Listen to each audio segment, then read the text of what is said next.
নাম হচ্ছে নূপুর। নূপুর। সো নূপুর, right now আপনার এজ কত? 18+। 18+। আপনার জন্মসাল কত? 2001। 2001-এর কত কোন মাসে? 9 জুন।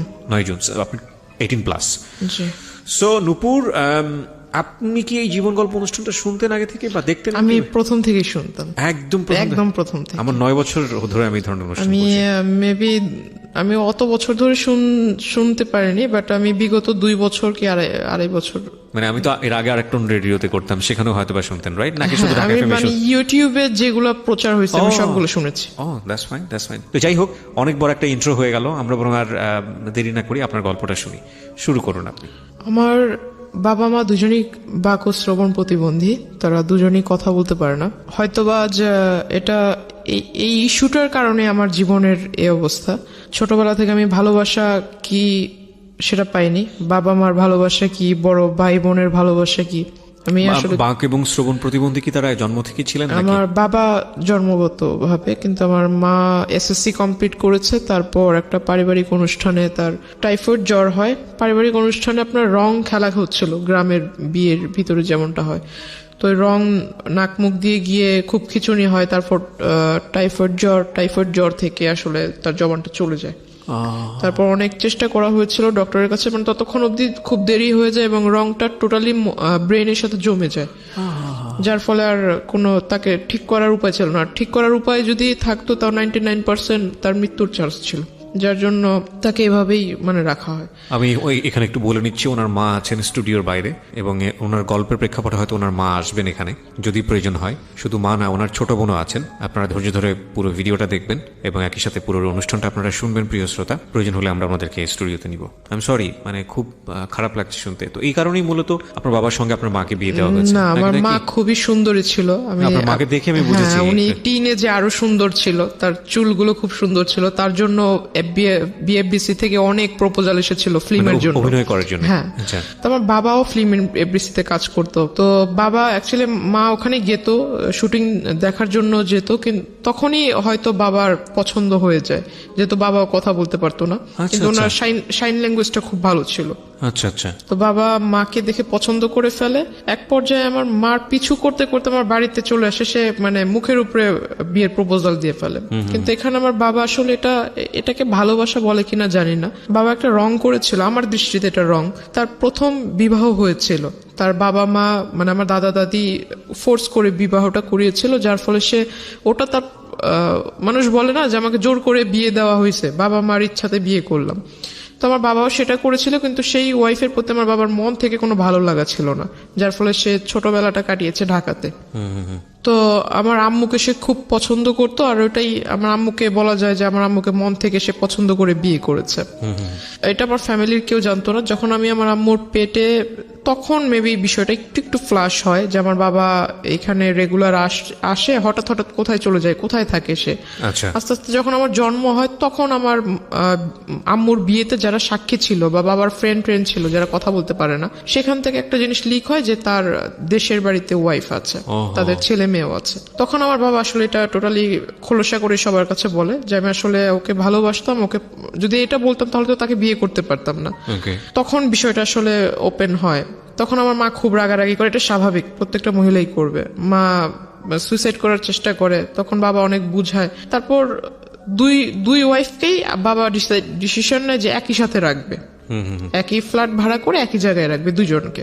এটা আসলে তো কখনো বাংলাদেশের ওয়েদারে সচরাচর এরকম হয় না যে দুইজন ওয়াইফ একসাথে থাকবে, রাজি হবে। তো আমার মা কিছুটা মেনে নিয়েছিল, কিন্তু ওনার ওই আগের ওয়াইফটা একটু অন্যরকম ছিল। উনি আসলে, আমার মা যেহেতু কথা বলতে পারতো না, কিন্তু উনি কথা বলতে পারতো। তো ওনার চাল চলন একটু অন্যরকম ছিল। বাবা আমাকে খুব আদর করতো, বাবা আমার জন্য যা নিয়ে আসতো এগুলো করতে ওই মহিলা আমার আম্মুর অগোচরে নিয়ে তার বাচ্চাদের দিয়ে দিত। আমার মা জিজ্ঞাসা করতো আমার মেয়ের খাবার ওদের দিচ্ছে, দুজনের জন্য তো সমান সমান আনছে। এক পর্যায়ে আমার মাকে, মানে বাবা ছিল না ওই দিন, মা রান্না করতেছিল, মাকে নাকি পিছন থেকে এসে ওই পা বটি দিয়ে মানে জবাই করার জন্য পিছন থেকে আসে। মা যখন পিছনে ঘুরে তখন দেখতে পায় মা তাকে ধাক্কা দিতে গেছে, তখন সিলিন্ডার দিয়ে মানে আমার মার মাথায় আঘাত করে সে। তখন এই বিষয় নিয়ে অনেক ঝগড়াঝাটি হয়। মা এটা নিয়ে একটা মেবি জিডি টাইপের কিছু একটা করেছিল। বাবার সাথে অনেকটা সম্পর্কটা ডিস্টেন্স হয়ে যায়। তারপর আমার নানু মাকে নানুর বাড়িতে এনে রাখে। তখন থেকে আমার জন্মটা আসলে ঢাকায়, আমি তখন থেকে নানুর বাড়িতে। আচ্ছা, দাদার ভালোবাসা কি, দাদুর ভালোবাসা কি, চাচার ভালোবাসা কি, আমি আসলে এগুলো পাইনি।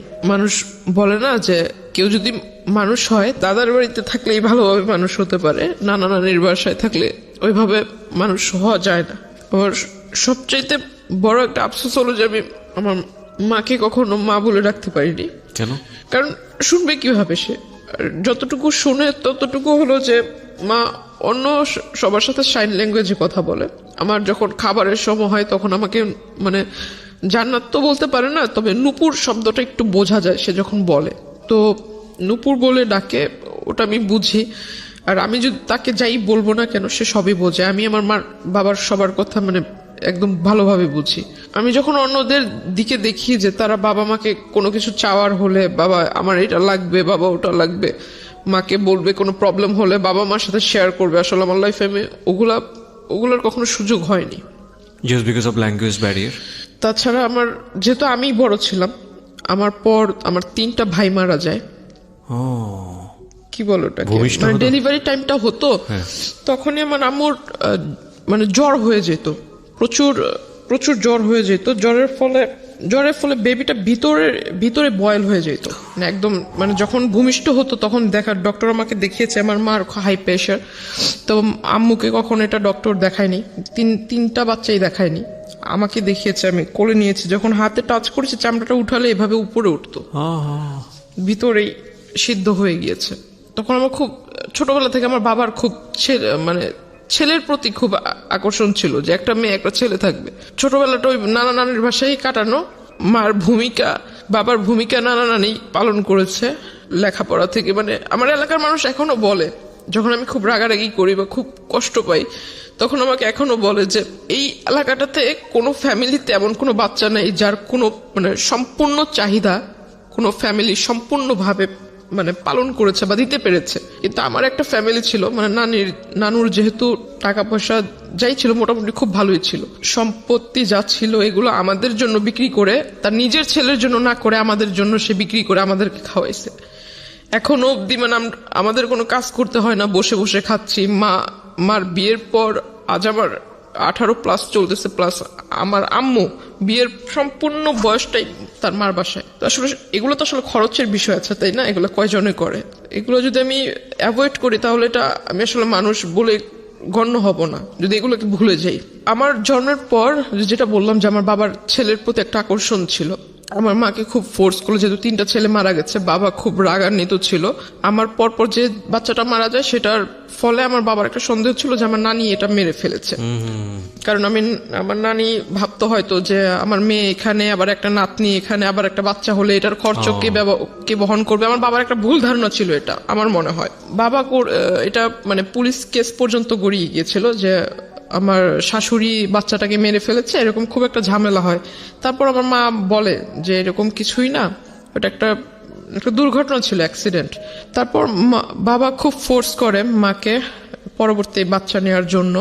দুর্ভাগ্যক্রমে মানে হয়ে যায় মেয়ে। দ্যাট মিন আমার যে বোনটা বাহিরে আছে, 3টা বাচ্চার পরে 3টা বাচ্চা মারা যাওয়ার পরে মেয়ে, 3টা বাচ্চা মারা যাওয়ার পর 16 বছর যখন আমার যখন 16 বছর চলে তখন আমার এই বোনটা। ওকে, ওর বয়স কত এখন? ওর এখন 4 চলতেছে। 4 চলছে। যখন আমরা জানতে পারি যে মেয়ে, যে হসপিটালে মেবি চেক আপ করলে বোঝা যায় যে মেয়ে হবে, তাই বিষয়টা আমার মা কেন যেন আমার বাবার কাছে বলেনি।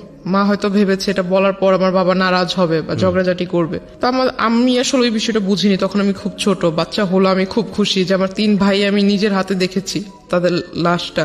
তো আমার একটা বোন হবে, আমি খুব খুশি যে ভাই না হলো বোন তো পাবো। বোনটা যেদিন হলো সেদিন হসপিটালে আমি দেখতে গিয়েছি, বাবা বাহিরে ছিল। বাবাকে শুধু পিকচার পাঠিয়েছিলাম, বাবা বারবার জিজ্ঞাসা করেছিল ছেলে হয়েছে না মেয়ে হয়েছে, বারবার এক কথাই জিজ্ঞাসা করতেছিল। বাচ্চাটা এত সুন্দর সেটা আমাকে কিছু বলতেছে না, শুধু বলতেছে যে ছেলে না মেয়ে। তা আমি কিছু বললাম, আমি বললাম বাবা আমি এগুলো দেখিনি, বাবু হয়েছে খুব সুন্দর, মার কাছে রেখেছে, আমি শুধু এতটুকুই দেখছি। তখন আমার মা আমাকে বুঝালো যে তোমার 3 ভাই মারা যাওয়ার পর তোমার বাবা আমার সাথে অনেক খারাপ ব্যবহার করেছে, এখন তো মেয়ে হয়েছে, দেখবা ওর কপালটা পুড়লো।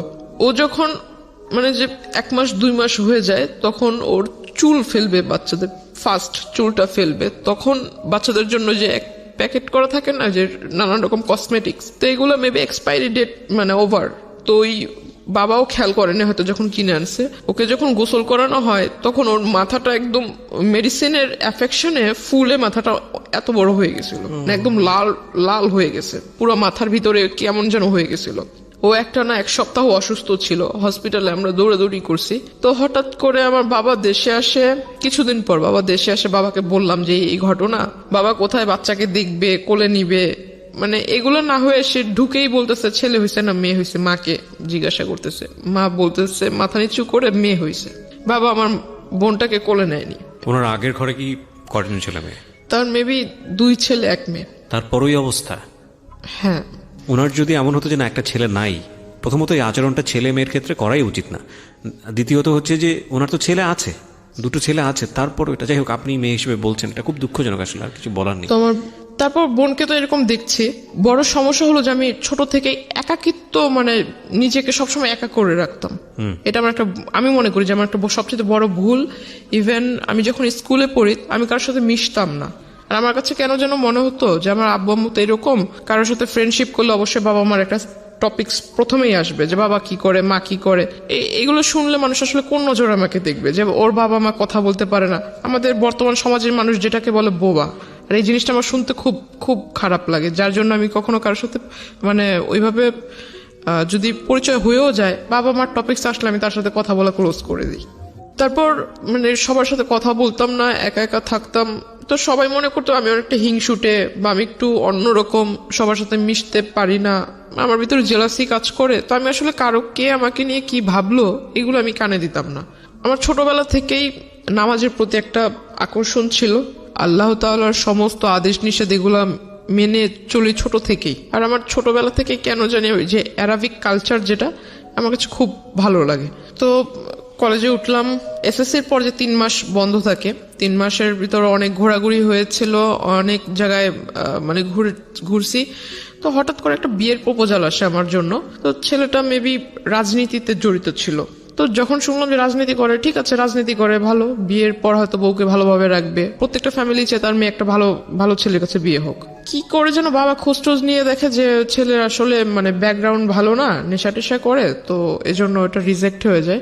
তারপর ওই ছেলেটা করে কি, মানে রিজেক্ট তো আমার বাবা মানে বললো, বাবার দ্বিমত ছিল। তো ওই ছেলেটা আসলে মানে পরে একটা আমার এলাকাতে ওর পরিচিত কোনো লোক টোক দিয়ে পরে বলে যে আমার নাকি মানে বিয়ের মানে সাংসারিক জীবনে যাওয়ার মতো আমার ভিতরে মানে কি বলে এটাকে, মানে সক্ষমতা বা এরকম কিছু নাই। কে বলে এটা? মানে ওই লোকটা বলে। আচ্ছা, যার সঙ্গে বিয়ে হওয়ার কথা। হ্যাঁ হ্যাঁ। তারপর আমার শুনতে মানে যখন শোনার পর আমি আর বাড়িতে কিছু বলিনি, বললাম যে এই লোকের সাথে তো আর আমার বিয়ের সম্বন্ধটা আগায় নেই বা ওইরকম কোনো কথা হয়নি, জাস্ট দেখা সাক্ষাৎ হয়েছে, বাসায় আসছে দেখার জন্য, ওই পর্যন্তই, তাহলে এই বিষয় নিয়ে আর আগায় দরকার কি। ওই বিয়ের প্রস্তাবটা ওটা সবকিছু আমরা ভুলে গেলাম। তারপর আমি ভাবলাম যে সামনে কলেজে ভর্তি হতে হবে, কলেজে যাব, আর নতুন কলেজ, নতুন এরিয়া। যেদিন ফার্স্ট ডে কলেজে গেলাম, খুব মানে প্রথম দিনই খুব মানে ক্লাসের মানে 42 জন স্টুডেন্টের মধ্যে যেন টিচারদের চোখের মনি হয়ে গেলাম।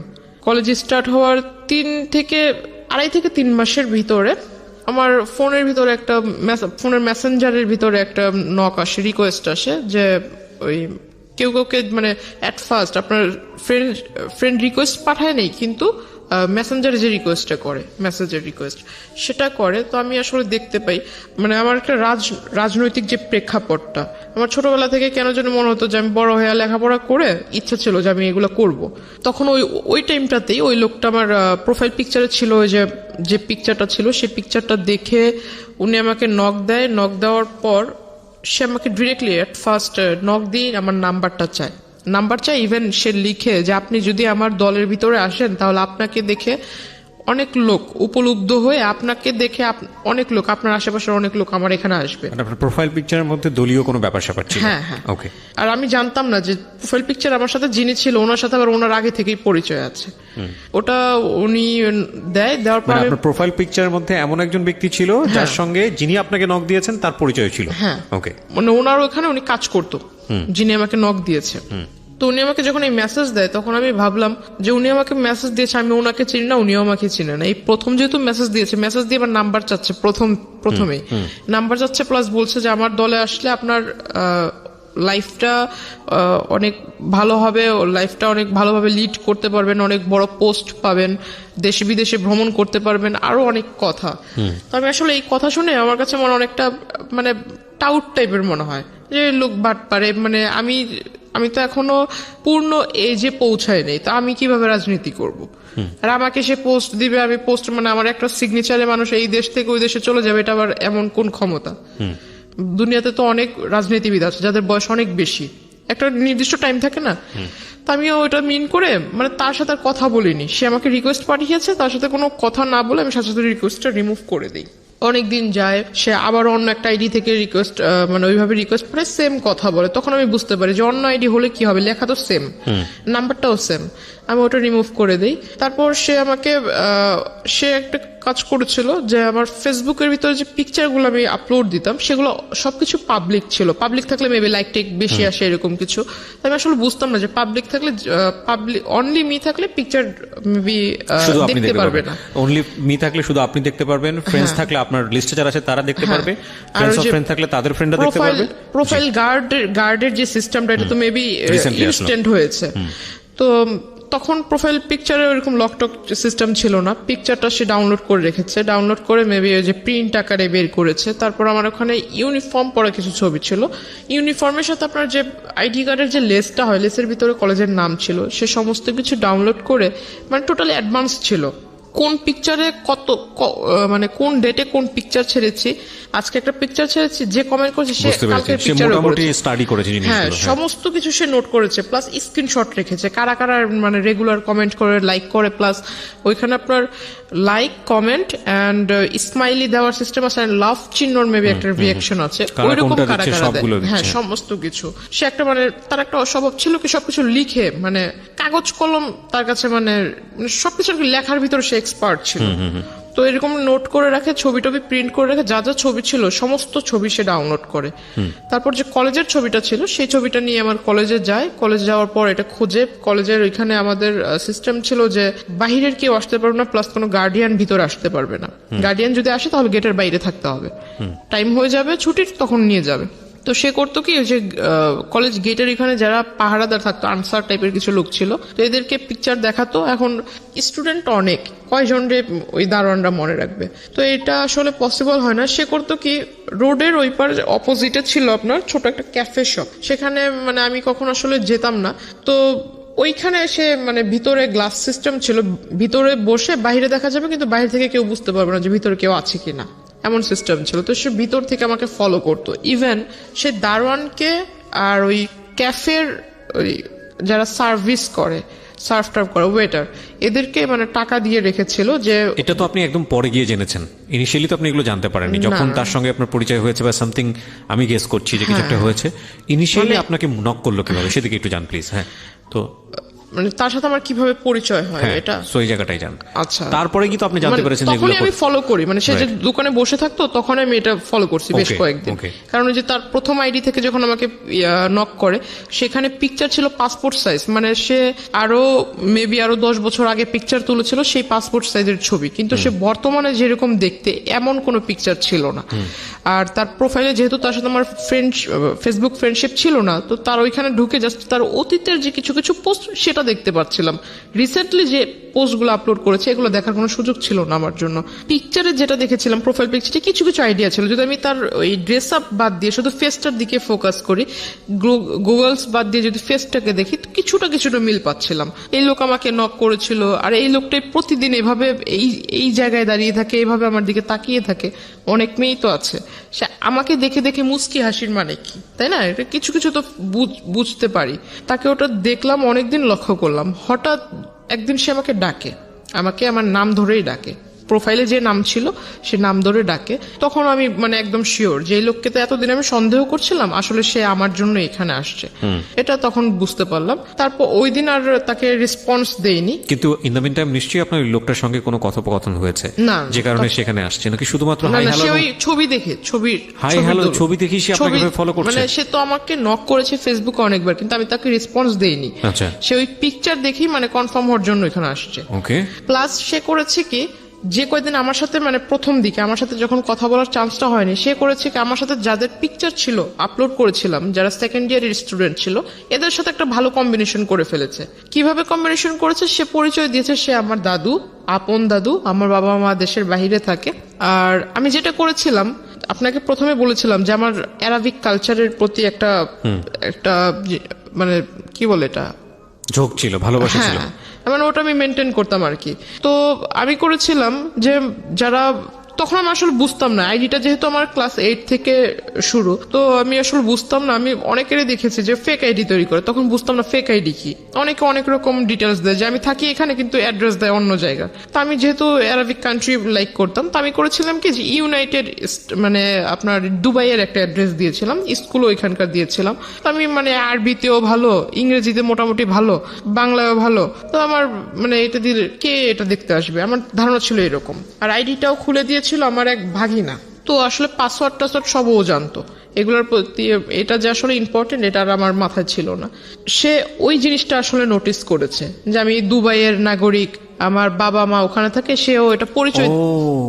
ঠিক আছে, আমার বাবা মা দুবাইতে থাকে, আমি ওইখানে স্কুলে লেখাপড়া করেছি, বাংলাদেশে আসছি বড় হয়ে, এখন এখানে কলেজে পড়তেছি। সে জানে না যে আমি Bangladeshi high school and primary level পার করেছি।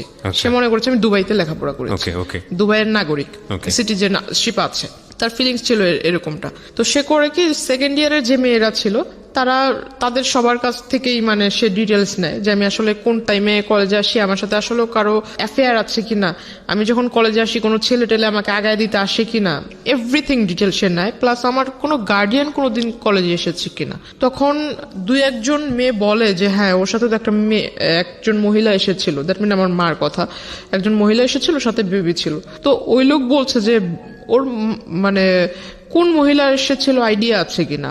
তো আপনার সঙ্গে এগুলো আপনি জেনেছেন কিভাবে? মানে ওই মেয়েদের কাছ থেকে। আচ্ছা, ওই মেয়েরা এসে আপনাকে নক করেছে? মানে ওরা ওই মেয়েদের সাথে, আমার সাথে তো তার কথা হচ্ছে না, কিন্তু ওই মেয়েদের সাথে সে ভালো একটা কন্ট্রিবিউশন করে ফেলছে। সো পরবর্তীতে মেয়েরা এসে আপনাকে এটা বলেছে? আমাকে বলেছে, মানে যেমন গতকালকে ঘটনা ঘটেছে, আজকে এসে বলছে যেরকম একজন তোমাকে খোঁজ করছিল। ওকে, আমাকে বলছে, পরে আমি জানতে পারলাম। তো ওরা বলছে যে ওর মা, তো উনি বলছে যে ওর মা কিভাবে হবে, ওর মা বাবা তো দুজনেই দুবাইতে থাকে, আমি ওর দাদু, আপন দাদু, আমি শুধু বাংলাদেশে। ওর সমস্ত দেখাশোনা সমস্ত কিছু আমি করি, ওর লেখাপড়ার খরচ বাবদ সবকিছু আমি বহন করি, বাবা মা বাহিরে থাকে। তখন আমাকে বললো যে তুমি ওই দিন যে মহিলা আসছে, তো আসলেই কি উনি তোমার আম্মু? তো আমি বললাম হ্যাঁ, এতে সন্দেহ আছে নাকি। পরের দিন আমি আমার মাকে বোনকে, নানুকে বললাম যে তোমরা একটু কলেজে আইসো, আমার টিফিন পিরিয়ডের পরের কলেজে এসো। তারা গিয়েছে, তখন আমি সবাইকে দেখালাম যে আমার আম্মু, এটা হলো আমার নানু। তো সবাই বলতেছে তুমি এত স্মার্টলি চলাফেরা করো, তোমার নানু এরকম কেন? এখন কাউকে আর বুঝাইতে পারি না যে আমার নানু তো হলো গ্রামের মহিলা, কারণ সে যেভাবে চলা পছন্দ করে সে ওভাবেই চলবে। তো সবার ভিতরে একটা ডাউট ছিল যে আমি হয়তো মানে একদম লোয়ার ক্লাস, মিডল ক্লাস যেমনটা থাকে, মিডল তো একটু উচ্চবিত্ত, মেবি মধ্যবিত্ত, লোয়ার ক্লাসে যেমন থাকে, যে ওইখান থেকে উঠে এসে হয়তো একটু পার্ট নিচ্ছি, এমন একটা ধারণা ছিল। কারণ ওই যে আমার দাদু সেজেছে, সে অনেক কিছু মিসআন্ডারস্ট্যান্ডিং তাদের ভিতরে তৈরি করে দিচ্ছে। এখন সবাই আমাকে একটু অন্য নজরে দেখছিল যে আমি আসলে মিথ্যা বলছি, এটা সেটা। সবাই একে অপরের সাথে মানে একটু উকি ঝুঁকি করে কথা বলছিল। আমাকে যখনই কেউ দেখে, তখনই আমার সামনে একজন আরেকজনের কানে কানে কথা বলে। তখন আমার কাছে একটু সন্দেহ হলো। এই গতকাল ওই লোকের কথা শুনলাম, ওই লোককে সন্দেহ করতেছিলাম, সন্দেহটা বাস্তবায়ন হলো। আবার এখন এরা আমাকে, এতদিন এরা আমার সাথে কথা বলার জন্য সামনে আসতো, গায়ে পড়ে কথা বলবে, আমি কথা বলতাম না। এখন মানে এরাই আমাকে দেখে মানে একজন আরেকজনের কানে কানে কথা বলছে, নিশ্চয়ই মেবি বাজে কিছু। তখন জানতে পারলাম, জিজ্ঞাসা করলাম সেকেন্ড ইয়ারের একজনকে, যা জিজ্ঞাসা করলাম যে কি হয়েছে, তোমরা তো আমার মানে তোমরা পারো না আমাকে তোমাদের ক্লাসে টাইনা নিয়ে যায় মানে একসাথে বসায় রাখ, তো তোমরা এখন আমার কাছ থেকে দূরে দূরে সরছো, আমার সাথে কথা বলছো না, কারণ কি?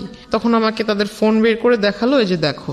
দেখে আসলে খুব রাগ হয়েছিল, দেখলাম যে একটা ফেক আইডি তৈরি হয়েছে খুব রিসেন্টলি, মানে এক মাস এরকম হবে। সেখানে লেখা তার নাম অর্ধেক, আমার নাম অর্ধেক। প্রথমে তার নামের অর্ধেকটুকু পরে আমার নামের অর্ধেকটুকু মিলিয়ে একটা আইডি তৈরি করেছে।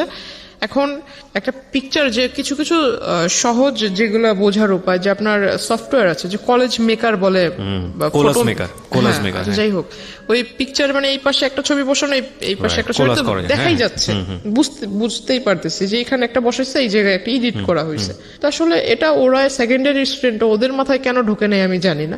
তখন আমি বললাম, এটা তো তোমরা নিজেরাই দেখছো যে পিকচারটা এরকম করে বসানো হয়েছে, তো এটা আসলে যেভাবে বলছো এরকম তো ঠিক না।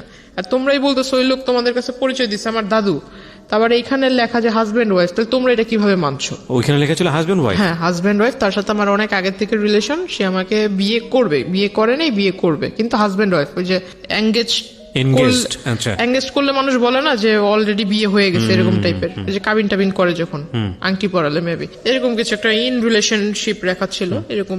তো আইডিটার ভিতর বেশি কয়েকটা ছবি ছিল না, তবে আমার প্রোফাইলে যে কিছু ছবি ছেড়েছিলাম এখান থেকে কিছুটা ওইখানে দেখেছি আমি। তখন পর্যন্ত ওই লোকটার সঙ্গে আপনার কোনো না, কথোপকথন কথা হয়? হয়নি। তারপরে যে আমি তার সাথে মানে একটা আগ্রহ জাগলো, তার সাথে এবার কথা বলবো আমি, এতদিন সে আমাকে ফলো করছিল, এবার আমি তার সাথে মানে সামনাসামনি কথা বলবো।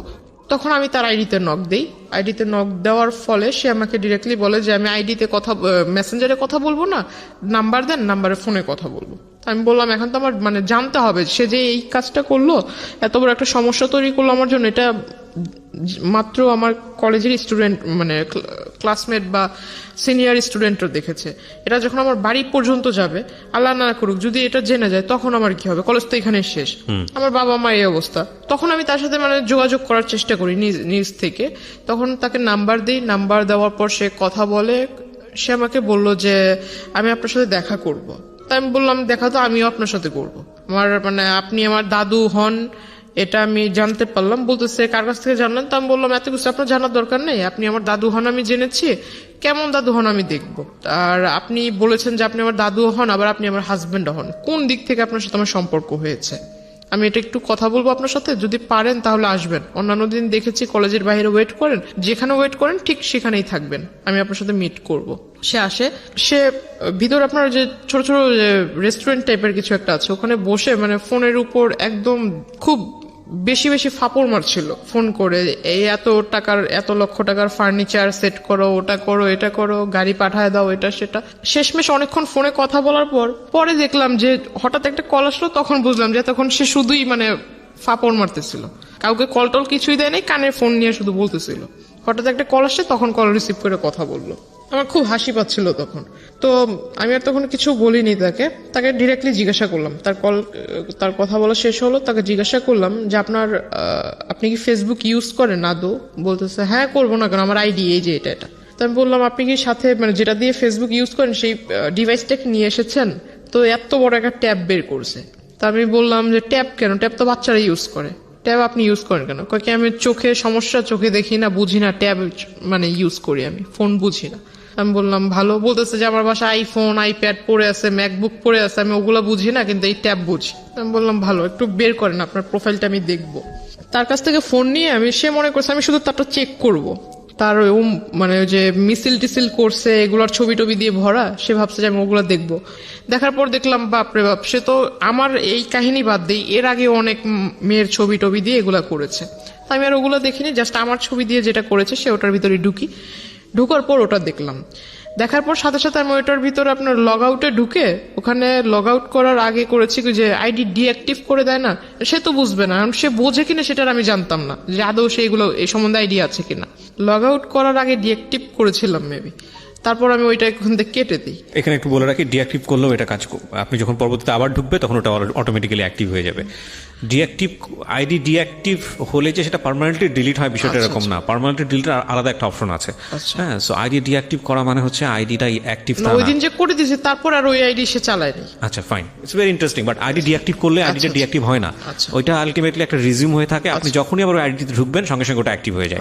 হ্যাঁ, বলেন। তো আমি ওটা করে দিলাম, দেওয়ার পর মানে তখন একটু চিন্তা করলাম যে এই লোকের সাথে মানে কোনো মতো কথা বলে আমার যা কাজ করার ছিল করছি। আর ওখানে দেখলাম যে মেসেঞ্জারে ঢুকে দেখলাম ওই আইডিটাতে যে আমার আইডিতে যারা রেগুলার লাইক কমেন্টস দিত, এদের প্রোফাইলে ঢুকে এদের মেসেঞ্জারে মানে কারোর সাথে ফ্রেন্ডশিপ করেনি, বাট মেসেঞ্জারে ঢুকে খুব বাজে বাজে কথা বলছিল, তুই তুই করে অনেক বাজে বাজে কথা বলছিল যে আমার ওয়াইফ, ও আমার হাজবেন্ড, তুই আমার সাথে ওই আমার আইডিতে কেন এইগুলা করিস, ওটা সব মানে খুব বাজে বাজে লেখা ছিল।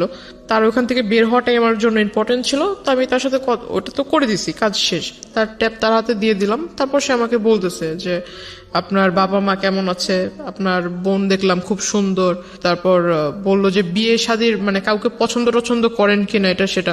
তো আমি বললাম আপনি আমার কলেজের যে পরিচয় দিয়েছেন আপনি আমার দাদু, তো আমাকে এখানে আপনি আপনি বলার দরকার নেই, তো তুমি করে বলেন, দাদু তো আপনি আমাকে নাতনি বলে ডাকেন, আমি আপনাকে দাদু বলে ডাকবো। তো ওইখান থেকে সে খুব মানে বিষয়টাকে খুব ফানি নিয়েছিল, কিন্তু আমার ভিতর তো খুব রাগ হচ্ছে। সে খুব হাসতেছে মানে জোরে জোরে। সে কফি অর্ডার করলো, কফি অর্ডার করার পর সে কফির বিল আসছে 100 টাকা, সে 100 টাকা দিতে পারে না, 20 টাকার জন্য মানে ঝগড়া লেগে গেছে কফি শপের লোকদের সাথে। সে ওখান থেকে মানে আমার ওখান থেকে আমি টাকা দিয়ে দিলাম, চলে আসলাম তাকে নিয়ে। তারপর আমি বাসায় আসবো, রিক্সা নিব, তখন আমাকে মানে সে 100 টাকা হাতে ধরায় দিবে যে এটা আপনি নিয়ে যান হাত খরচ। তাই আমি বললাম যে আপনি 20 টাকা ওখানে দিতে পারলেন না, আপনি আমাকে 100 টাকা দিচ্ছেন হাত খরচ। তো বলতেছে না, এটা কফির দাম আর কয় টাকা। কাজ ছিল যেটা আসলে সে কাজটা যে করেছে তার এখান থেকে করেছে কিনা আচ্ছা, আমার এটা দেখার প্রয়োজন ছিল। প্লাস যদি আমার মাথায় টেন্ডেন্সি ছিল যদি এটা সে তার ডিভাইস থেকে করে থাকে, সেই ডিভাইস যদি তার সাথে থাকে আমি সেটা ওখান থেকে ডিলিট করে দিব, গেল এই প্রবলেম। সে যদি মানে নেটওয়ার্কিং সাইটে যদি ভালো জ্ঞাত থাকে তাহলে ভালো, আর যদি জ্ঞাত না থাকে তাহলে এটা আমার জন্য প্লাস পয়েন্ট। ওইখান থেকে যদি আমি ডিলিট করে দিই তাহলে সেটা আর সে করতে পারবে না। রাইট। আমরা এখানে দুটো জিনিস যুক্ত করতে চাই গল্পটার শক্ত অবস্থান করার জন্য, কারণ ইতিমধ্যে অনেকের মনেই অনেক ধরনের প্রশ্ন চলে এসছে। এই লোকটার সঙ্গে এই যিনি আজকে আমাদের এখানে আছেন গেস্ট, জান্নাতের মূল যে জায়গাটা থেকে সম্পর্ক, ঠিক সম্পর্ক না মানে এই ধরনের যে আদান প্রদান হচ্ছে বা এক ধরনের যোগাযোগ তৈরি হয়েছে, সেটার মূল কারণটা হচ্ছে জান্নাতের একটা পলিটিক্যাল ব্যাকগ্রাউন্ড আছে যেটা আমরা এখানে রিভিল করিনি, এবং সে চাইতো পলিটিক্স করতে, যে কারণে তার প্রোফাইল পিকচারে সে যাদের সাথে মুভ করেছে সেই সব মানুষদের ছবি ছিল। এবং যেই ভদ্রলোকটি তাকে নক দিয়েছে তিনিও পলিটিক্সের সঙ্গে জড়িত ছিলেন, এবং তিনি ওই তার এরিনার হওয়ার কারণে ওর প্রোফাইলে নক দিয়েছে। নক দেওয়ার পরে ওদের মধ্যে কোনো এক রকমের কথোপকথন হয়েছে। সামহাও ওই পিপলটা মানে যে ভদ্রলোককে আমরা এখানে কথা বলছি তিনি জান্নাতকে ট্র্যাক করা শুরু করেছেন, এবং ট্র্যাক করে যখন কনভিন্স করতে পারছে না তখন তার নামে উল্টাপাল্টা ছড়াচ্ছে অ্যাকর্ডিং টু জান্নাত। এবং জান্নাত এইটাকে মিটিগেট করার জন্য, এটাকে সলভ করবার জন্য এই লোকটার সঙ্গে দেখা করেছে। ওকে, আমি সবসময় বলি যে স্টোরি লাইনটা হচ্ছে এটা, বিলিভ করা না বিলিভ করা এটা আপনার ব্যাপার, কিন্তু যেই জায়গাটা নিয়ে বিতর্ক থাকবে না পুরো গল্পটা বলার পরে, সেই জায়গাটা কি সেটা আমি স্টোরি বলার পরে আপনাদেরকে ক্লিয়ার করব। জি, ওইখান থেকে আমি বাসায় চলে আসি, তার টাকাটা তাকে ফিরিয়ে দিয়ে বাসায় চলে আসি। তারপরের দিন সে আবারও সেম টাইমে, আমার যে ছুটির টাইমটা ছিল, ছুটির টাইমে সে কলেজের ওখানে আসে। তারপর তাকে আমি আসলে বললাম যে আসলে আপনি দাদুর পরিচয় দিয়েছেন, এটা আসলে খারাপ কিছু না। দাদু সেকেন্ডে তো আপনি মিট করেছেন তার সঙ্গে, মানে সে কলেজের ওখানে আসছে। আচ্ছা, পরের দিন, তারপর আপনি দেখা করেছেন? পরের দিন আসছে। আমি কলেজ থেকে যখন বের হইতে আমার সামনাসামনি দেখা হয়ে হ্যাঁ গেছে। সামনাসামনি হয়েছে। আমার বাসে উঠলাম, বাস ছিল, বাসে উঠলাম। ওঠার পর সে আমাকে ডাক দিয়েছে। প্রথমে আমি আসলে এটা যেহেতু আমার কাজ যতটুকু ছিল আগের দিন তো আমি করেই দিছি, তারপর তার সাথে কিসের কথা বলা। তো আমি বাসে উঠে গেছি, সেও পিছন পিছন পরের বাসে উঠছে। ওই বাসে আর জায়গা ছিল না, পরের বাসে উঠছে। কিন্তু আপনার যে সে এত বড় একটা ক্ষতি করলো বা এরকম একটা কাজ করলো, আপনি তাকে কিছুই বললেন না? না, আমার আসলে আমার থটটা ছিল যে আমি বাড়িতে কোনোভাবে না জানুক, কারণ বাড়িতে যদি একবার জানাজানি হয়, প্রিন্সিপাল আমার কলেজের টিচারের মাধ্যমে আমার ফ্যামিলির লোক জানবে, যে আমাকে ভর্তি করতে সহায়তা করছে তার কানে যদি বিষয়টা চলে যায় তাহলে আমার লেখাপড়া ওখানেই বন্ধ হয়ে যাবে। তো আপনি তাকে এটা বললেন না যে আপনি নেক্সট টাইম এই কাজটা করবেন না বা এরকম? বিষয়টা যদি আমার বাড়িতে জানে তাহলে তো আর আমার কলেজেই বন্ধ না, কিন্তু যেই লোকটা আপনার এই কাজটা করলো তাকে কি কিছু বলেছিলেন যে আপনি এই কাজটা কেন? তাকে যে এখন বলবো। আচ্ছা, ওকে, তারপর? আমি বাসে উঠলাম, সে ওই বাসে জায়গা পায়নি, পরের বাসে উঠেছে। তো এখানে নামলাম, সেও মানে একদম তাড়াহুড়া করে নেমে আমার মানে সামনে আসছে, বলতেছে যে একটু কথা বলে যান। আমি বললাম দেখেন, আপনি আমার দাদু হিসেবে পরিচয় দিয়েছেন, ভালো কথা। আপনি যে কাজটা করেছেন, মানে সে মনে করছেন বিষয়টা আসলে এখনো জানি না, সে যে কাজটা করেছেন বিষয়টা জানিই না এটা ভেবেছে। তো আমি তাকে বললাম যে কাজটা করেছেন, কাজটা করা ঠিক হয়নি। যদি আপনার সন্তানের জায়গায় আমি নিজেকে রেখে বলি, তাহলে আপনি নিজের সন্তানের মতো কারোর সাথে এরকম কিছু করতে পারতেন, বা আপনার সন্তানের সাথে যদি এরকম কেউ করতো আপনি কোন দৃষ্টিতে দেখতেন, আপনি কি করতেন? আপনি যখন এই কাজটা করেছেন আপনার মাথার ভিতরে কি বিবেকের লোপ পেয়েছিল? সে বলতেছে আমি এমন কি কাজ করেছি, আমি তেমন কিছু করিনি। তখন আমি আমার ফোন থেকে ওই আইডিটা বের করে তাকে দিলাম, এটা কি করেছেন? সে বলতেছে আমি করিনি। তখন তো আইডি ডিঅ্যাক্টিভ, আপনি কিভাবে বের করলেন? না না, তার আইডির যে স্ক্রিনশট, ও আচ্ছা, স্ক্রিনশটটা দেখালেন। স্ক্রিনশট ছিল সেটা আমি দিলাম, কারণ আমার ওইখানে তো আমি আমারটার সাথে আমি তো আর এই বিষয়ে আগে জানতাম না, এটা তো আমি জেনেছি আমার ওই যে সেকেন্ড ইয়ার স্টুডেন্টের কাছ থেকে। তো আমি এটা দেখালাম, দেখানোর পর বলতেছে না আমি এটা করিনি, এটা হয়তো অন্য কেউ করছে। তো আমি বললাম আপনার আর আমার সম্পর্ক কি, এটা আমি নিজেই জানি না। আপনার আর আমার এমন কোন রিলেশনশিপ বা আপনার সাথে আমার কবে পরিচয় হয়েছে? ফাইন, এখন আমি পরিষ্কার হচ্ছি। মানে আলটিমেটলি আপনি যে ওনার কাছ থেকে আপনার এই ফলস আইডিটা ডিলিট করবেন এটা উনি জানতো না আগে থেকে, না, এবং না। আপনিও জানাতে চাননি, কারণ মানে আপনি টেকনিক্যালি উনি হয়তো ভাবছে যে আমি এই সম্পর্কে জানি না। রাইট। সো আপনি খুব টেকনিক্যালি জিনিসটা ডিলিট করে দিতে চেয়েছেন। ওকে তো ফাইন। আমি তাকে এটা তাকে যখন দেখাই স্ক্রিনশটটা, সে বলতেছে যে না আমি এটা করিনি। তো আমি বললাম যে দেখেন, মানুষ মানেই মরণশীল, মরতে হবে। আর আপনি যেভাবে মানে ডায়লগ মারেন এগুলো আসলে আমার সামনে, আমি আসলে যেটা বললাম যে আমি স্ট্রেট ফরওয়ার্ড কথা বলি, এতে যদি কারো খারাপ লাগে আমার কিচ্ছু যায় আসে না, খারাপকে আমি খারাপ বলবো। আমি তাকে মুখের উপরে বলছি যে এইসব ভণ্ডামি ছেড়ে ভালো হন, রাজনীতি করেন বলে যে আপনার প্রভাব আমাকে খাটাবেন বা আপনি আমাকে উমুকের ভয় দেখাবেন, আমি কিন্তু এতে ভয় পাবো না, আর এসব কথা আমাকে বললেন না। আর যে কাজটা করেছেন কাজটা মোটেও ঠিক হয়নি, আপনাকে আমি সাবধান করব কিভাবে সেটা জানি না, তবে আমি আপনাকে অ্যালাউট করব যে আপনি এই কাজটা কখনো করেন না। আপনার কাছে একটা রিকোয়েস্ট থাকবে যে আমার কলেজের এখানে এসে এইভাবে মানে মানুষের সামনে নাম ধরে ডাকা, এই জিনিসটা আমার নিজের কাছেও খারাপ লাগে, আর অন্য 10 জন দেখলে সে তো ভালো কিছু ভাববে না খারাপ ছাড়া। যেহেতু আমি মেয়ে, ছেলে হলে এক কথা। বয়সে উনি কি দাদুর মতোই ছিল? 65। ও ওকে, উনি 65, আপনি 16 তখন, রাইট? কিন্তু সে নিজেকে মানে সে আমার সাথে যখন মিট হয় তখন নিজেকে মানে একদম ওই যে টিনেজারদের মতো, মানে কেউ ড্রেস আপ চেঞ্জ করলে তো আর সে টিনেজার হবে না। ওকে, বোঝা যায় আর কি জিনিসটা। হ্যাঁ, ওই ড্রেস আপ, চুলে করপ টলপ করে, হ্যাঁ ওইরকম ড্রেস আপ করে আসতো। এগুলো তাকে বললাম, বলার পর সে আসলে হেসে উড়াইয়া দিল। মানে সে বলতেছে যে ঠিক আছে, তাহলে যেহেতু তুমি সবকিছু জানতে পেরেছো আর আমি একটা ভুল করেছি, তাহলে এটা কিভাবে মাফ চাইবো সবার সামনে? এই মানে এই মুহূর্তে রাস্তায় সবার সামনে কি পা ধরে মাপ চাবো? আমি বললাম যে এটা আপনি মূর্খর মতো কথা বলেন কেন? এমন একটা কাজ করেছেন, আপনার তো মানে লজ্জিত হওয়া উচিত, লজ্জা পাওয়া উচিত। আপনি আমাকে ভালোভাবে বলতে পারেন যে আমার ভুল হয়েছে, আমি জিনিসটা ভুল করে ফেলছি। আর আপনি যেভাবে বলছেন এটা তো আসলে মানে ভালো মানুষের মতো কথা হচ্ছে না। তাকে বলার পর তারপরও তার কোনো ফিলিংস ছিল না যে আমি একটা অন্যায় করেছি। এটা তাকে আমি ওইখান থেকে আমি চলে আসি, তার সাথে আর কথা বলি। পিছন থেকে অনেক ডাক ছিল, আমি আর তার কথা সাড়া দিইনি, রিক্সায় করে চলে আসি। তার পরের দিন সে আসেনি।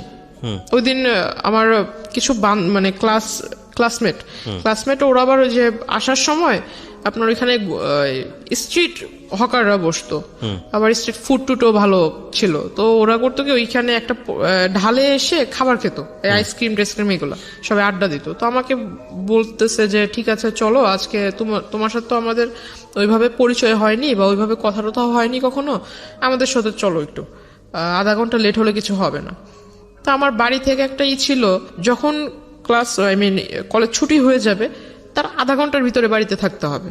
এখন সব সময় তার এটা পসিবল হয় না, কারণ রাস্তায় যদি জ্যাম থাকে আধা ঘন্টা একটু ওভার হইতে পারে।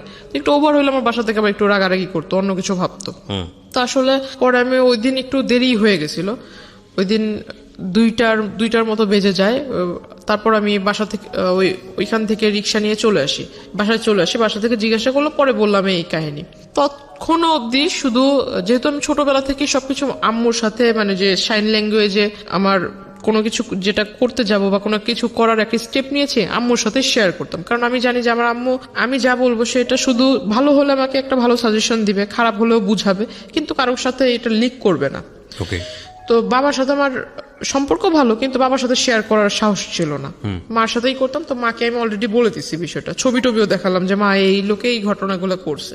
তো মা আমাকে বললো যে তুমি কলেজে যাবা, ড্রেস আপ, যেহেতু ওইখানে আবার বোরকার এলাও ছিল না, কলেজ ড্রেসের কালারের বোরকা এলাও না, ড্রেস আপ পরে যেতে হবে, কলেজ ড্রেস পরে যেতে হবে। তো বাসায় আম্মু আমাকে বললো কি যে তুমি ওই ব্যাগে করে, যে নেকআপ বলে, নেকআপ ব্যাগে করে নিয়ে যাবা, রাস্তা পর্যন্ত যাবা, কলেজের গেটে ঢুকে নেকআপ খুলে ফেলবা, আবার কলেজ থেকে বের হয়ে নেকআপ পরে চলে আসবা। যাতে কেউ ফেস না দেখে। তো ওটা করলাম। এখন মানুষ, আমার মাথায় এটা ছিল না যে মানুষের চোখ দেখলেও মানুষকে চেনা যায়, যে আসলে চোখ দেখলেও বোঝা যায় যে আমি ওই মানুষটাই এটা। তো সে কিভাবে আমার মানে ফলো করে ফেলছে ওই অবস্থাতেই। আমার নেকআপ টেকআপ বাঁধা ছিল, বাসে উঠছি, বাসে উঠে সনি হলের ওখানে নেমেছি, রিক্সায় দিয়ে 1 নম্বরে মাজার রোডের ঢালে চলে আসছি। সে দৌড়াইতে আসছে পিছন থেকে। এখানে একটা জিনিস খেয়াল রাখবেন প্রিয় শ্রোতা, ওনার না আছে কোনো আপন বড় ভাই, না আছে বাবার দিক থেকে কোনো হেল্প, মা আছেন তিনি আসলে বাক প্রতিবন্ধী, নানা এবং নানু বয়স হয়ে গেছে তাদের। সুতরাং এরকম একটা মেয়ে এরকম একটা বখাটে লোকের দ্বারা প্রতিনিয়ত হ্যারাসমেন্টের শিকার হচ্ছে। অ্যাকর্ডিং টু হার ওয়ার্ডস, যদি আমরা তাকে বিলিভ করি, তাকে তো একটা শেল্টার দিতে হবে, তাকে তো একটা সাপোর্ট দিতে হবে। অন্যান্য ভাই বোনদের ক্ষেত্রে হলে হয়তো এরকম হতো যে ভাইটা সাথে যাচ্ছে বা মাটা সাথে যাচ্ছে, তাকে গার্ড দিয়ে নিয়ে আসছে। ওর ক্ষেত্রে সেটা সম্ভব ছিল না। সো এগুলো একটু খেয়াল রাখবেন। জি বলেন। তারপর তো ওখান থেকে মানে চলে আসছি, সে পিছন থেকে দৌড়ায় আসছে। দৌড়ায় এসে মানে যে রিক্সার যে হুড যেটাকে বলে, এটা পিছন থেকে এরকম টান দিয়ে ধরছে। তো রিক্সাওয়ালা পিছনে যখন তাকাইছে, ওই লোক হঠাৎ করে সামনে এসে বলতেছে যে তোমার সাথে আমার কিছু কথা ছিল। তাই আমি বললাম, এটা কোন ধরনের সভ্যতা? আপনি মাঝ রাস্তার ভিতরে এরকম করে আসছেন, আর একটু পরে একটু আগায় গেলে আমার নদী পার হতে হবে। তো ওখানে আমার মানে দেখা গেছে আমাদের ওই পার থেকে অনেক লোক আসা যাওয়া করে। কোন একটা লোক যদি মানে দুর্ভাগ্যবশত দেখে ফেলে এরকম, আপনাকে আমি চিনি না, আপনি আমাকে ওইভাবে চিনেন না, এটা কিন্তু অন্য কেউ বুঝবে না, নিশ্চয়ই খারাপ একটা ধারণা করবে। আপনি এই কাজটা করছেন, এটা আসলে ভালো না। তাকে বুঝালাম। তো বলতেছে যে তুমি যদি এখন এখানে কথা না বলো তাহলে আমি কোনো কিছু একটা করে ফেলবো। তো আমি বললাম, আপনি কি করবেন না করবেন এটা আপনার বিষয়, এটা আমার কাছে তো বলে লাভ নেই। তো বলতেছে না, আমি কোনো কিছু একটা করে ফেলবো। তো আমি আসলে তার কথা মানে সে আমার এজে বড়, যদিও বড় ছিল, আমি তার আসলে এই জায়গায় মানে এরকম ধাক্কা দেই। আমি রিক্সাওয়ালাকে বলি যে তুমি যত তাড়াতাড়ি পারো যে ট্রেনে চলে যাও, এই জায়গাটা তুমি পার করো যত তাড়াতাড়ি। তো ওইখান থেকে ওই দিন সে আমাকে পিছন থেকে আর কি বলছিল, খুব চিৎকার করে বলতেছিল যে তোকে আমি দেখে নিব, তোর এই কিসের এত তোর গৌরব, কিসের এত বাহাদুরি, এগুলো আমি দেখে নিব।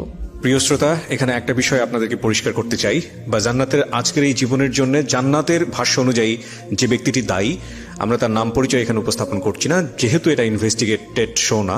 কিন্তু অনুষ্ঠানের শেষে গিয়ে তাকে ফোনে কানেক্ট করব, তার নাম পরিচয় গোপন রেখেই আমরা তাকে ফোনে কানেক্ট করব এবং তার বক্তব্য আমরা আজকে আপনাদেরকে শোনাবো। জান্নাতের জীবনের জন্য এই জায়গাটায় দায়ী, তার সঙ্গে আমরা কথা বলবো একেবারে অনুষ্ঠানের শেষে। সুতরাং সঙ্গেই থাকবেন আশা করছি। সে আসলে কি করবে এমন, আর সে যদি ওই রকম রাজনৈতিক নেতাই হয়, বড় কোনো রাজনৈতিক নেতা হয়, তো প্রত্যেকটা বড় রাজনীতিবিদ মনে করে যে আমি একটা কিছু করতে যাব, এটা যাতে পাবলিশ না হয়।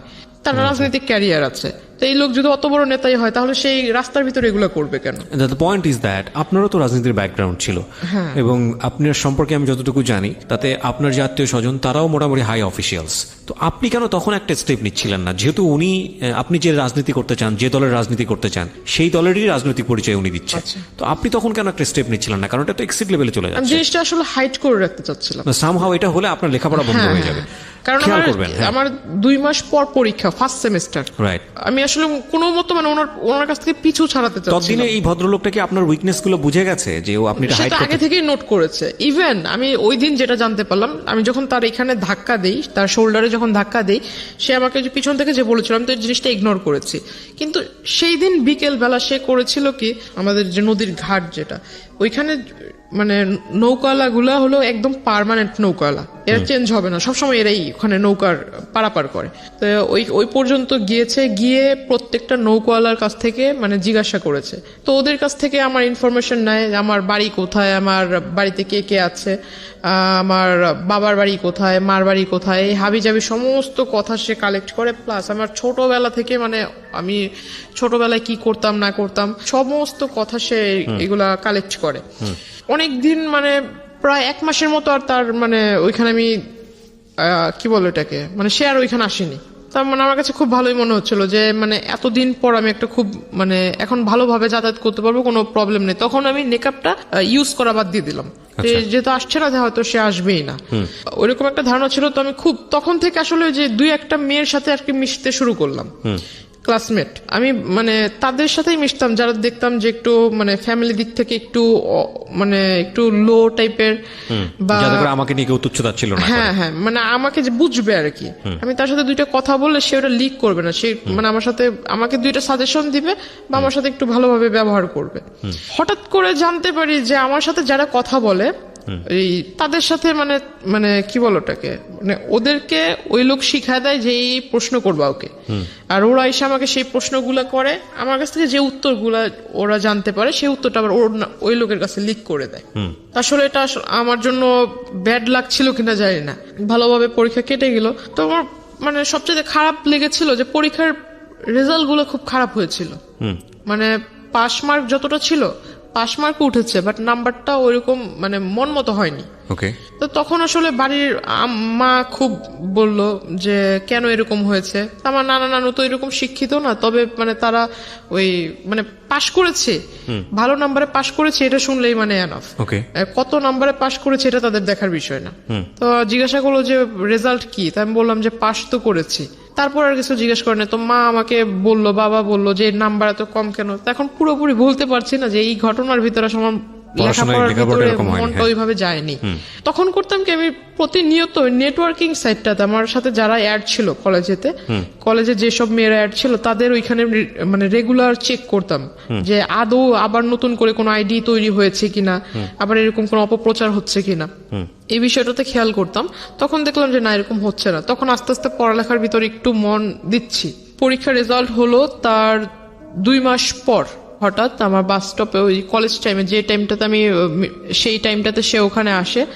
আসার পর আমাকে মানে ডিরেক্টলি অফার করে যে আমি আসলে তোমাকে বলতে পারিনি, এতদিন তোমার সামনে আসেনি ঠিক, কিন্তু দূর থেকে তোমাকে দেখেছি। হঠাৎ আমাকে বলে ফেললো তোমার বাড়ি অমুক জায়গায়, তুমি এভাবে এভাবে বাড়িতে যাও, ওই নদী ক্রস করতে হয়, নৌকা পারাপার করতে হয়, অমুক বাড়ির পরে তোমার বাড়ি। টোটাল একটা কাগজের ভিতরে মানে যে জায়গা জমি নিয়ে যারাই করে তারা যে ম্যাপ আঁকায় না, রাস্তার ম্যাপ তৈরি করে, এরকম সে আমাকে একদম কলম দিয়ে রাস্তা আঁকায় এটাকে একদম দেখা দিচ্ছে যে এই নদী পার হওয়ার পর অমুক রাস্তা থেকে এই রাস্তা, এই রাস্তা থেকে সেই রাস্তা, মানে দুনিয়ার যত খোঁজ নেওয়া দরকার ছিল সব নিয়ে সমস্ত একটা পেজের ভিতরে সে আমাকে লিখে দিল। আমি দেখে আসলে অবাক হয়ে গেলাম। বলতেছে যে এনি টাইম আমি তোমার বাসায় যেয়ে মানে প্রপোজাল দিব, আমাকে এইভাবে বলতেছে 400-500 লোক নিয়ে যাব, এখন এদেরকে বসার মতো জায়গা তো দেওয়ার মতো আছে কিনা, বা এদের খাবার টাবার মানে দেওয়ার মতো অ্যাবিলিটি আছে কিনা, নাকি আমি নিয়ে যাব খাবার, এভাবে বলছে। আমি বললাম যে আপনি আসলে মানে ওই যে আমাদের ওখানে বলে যে যার বিয়ে তার খবর নাই পাড়াবসি ঘুম নাই, এই কথাটা তাকে আমি বললাম। তো আমি বললাম যে আপনার কাছে সবকিছু কি মজা মনে হয় নাকি, বাস্তবতা বলতে কি কিছুই নাই। তো এই কথাগুলো বলার প্রেক্ষিতে সে আসলে আমাকে জাস্ট বললো যে তোমাকে বলেছিলাম না যে তোমার এত কিসের গৌরব বা তুমি এত কিসের অহংকার করো, কিসের পাওয়ারে আমার সাথে আমাকে অ্যাভয়েড করতেছো, এটা আমি দেখায় দিব। আর আমি কি, তুমি যে আমাকে বললা যে আমি ভণ্ডামি করছি, এটাও আমি দেখায় দিব। তো সে আসলে ওইখানে হঠাৎ একদিন মানে এই পাঞ্জাবি টাঞ্জাবি পরে কোটি টুটি পরে আমার বাড়িতে হাজির, দুপুর আনুমানিক 3টা বিকেলই বলা চলে, আপনার বাসাতে, হ্যাঁ 3টার দিকে। শুধু বাড়িতে যখন ঢুকবে, আমার যেহেতু রাস্তার পাশে ঘর, চিকন রাস্তা ছিল, রাস্তার পাশে ঘর, বাহির থেকে বলছে যে আমি আসছি, এভাবে বলতেছে যে আমি আসছি।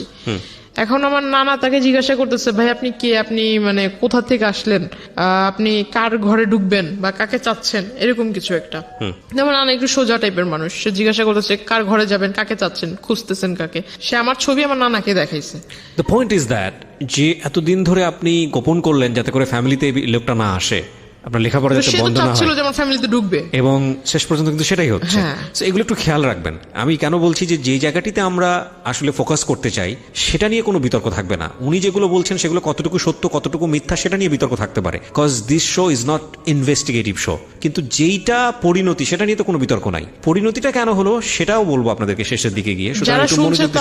যারা শুনছে তারা হয়তো বলবে যে এই ঘটনাটা মানে যেহেতু এখানে ওই দ্বিতীয় পক্ষ নেই, সো সেই হয়তো মানে নিজের ভালোটা বলতেছে, কিন্তু যে দ্বিতীয় পক্ষ তারও তো এখানে ভালো থাকতে পারে, নিজের মানে খারাপটা গোপন রাখতেছে। আসলে এরকম কিছুই না। যারা শুনতেছেন আমি তাদের উদ্দেশ্যে বলবো যে আমি আসলে আমার লাইফে যেটা আমি ফেস করেছি এমনটা যাতে অন্য কারোর সাথে না ঘটে, এটা একটা মানে অ্যালার্ট করা হচ্ছে। সেটা তো আমাদের অনুষ্ঠানের উদ্দেশ্য। এবং আমরা সবসময় যেটা বলি যে দুই পক্ষ থাকলে এখানে বিষয়টা অন্যরকম হতো, এবং যাকে নিয়ে বলা হচ্ছে তার পরিচয় আমরা এখানে রিভিল করিনি, এটা আমাদের অনুষ্ঠানের জায়গা থেকে করিনি। কিন্তু এটা উনি ব্যক্তিগতভাবে করবেন কি করবেন না বা অন্য কোথাও হয়েছে কিনা সেটা নিয়ে আমাদের কোনো দায় নেই। কিন্তু আমাদের উদ্দেশ্যটা আসলে ওনার জীবন কি হয়েছে, কেন হয়েছে, সেই প্রেক্ষাপটটাকে আপনাদের সামনে তুলে ধরা, কাউকে হেয় করা, কাউকে নিয়ে আলোচনা সমালোচনা করা আমাদের উদ্দেশ্য না।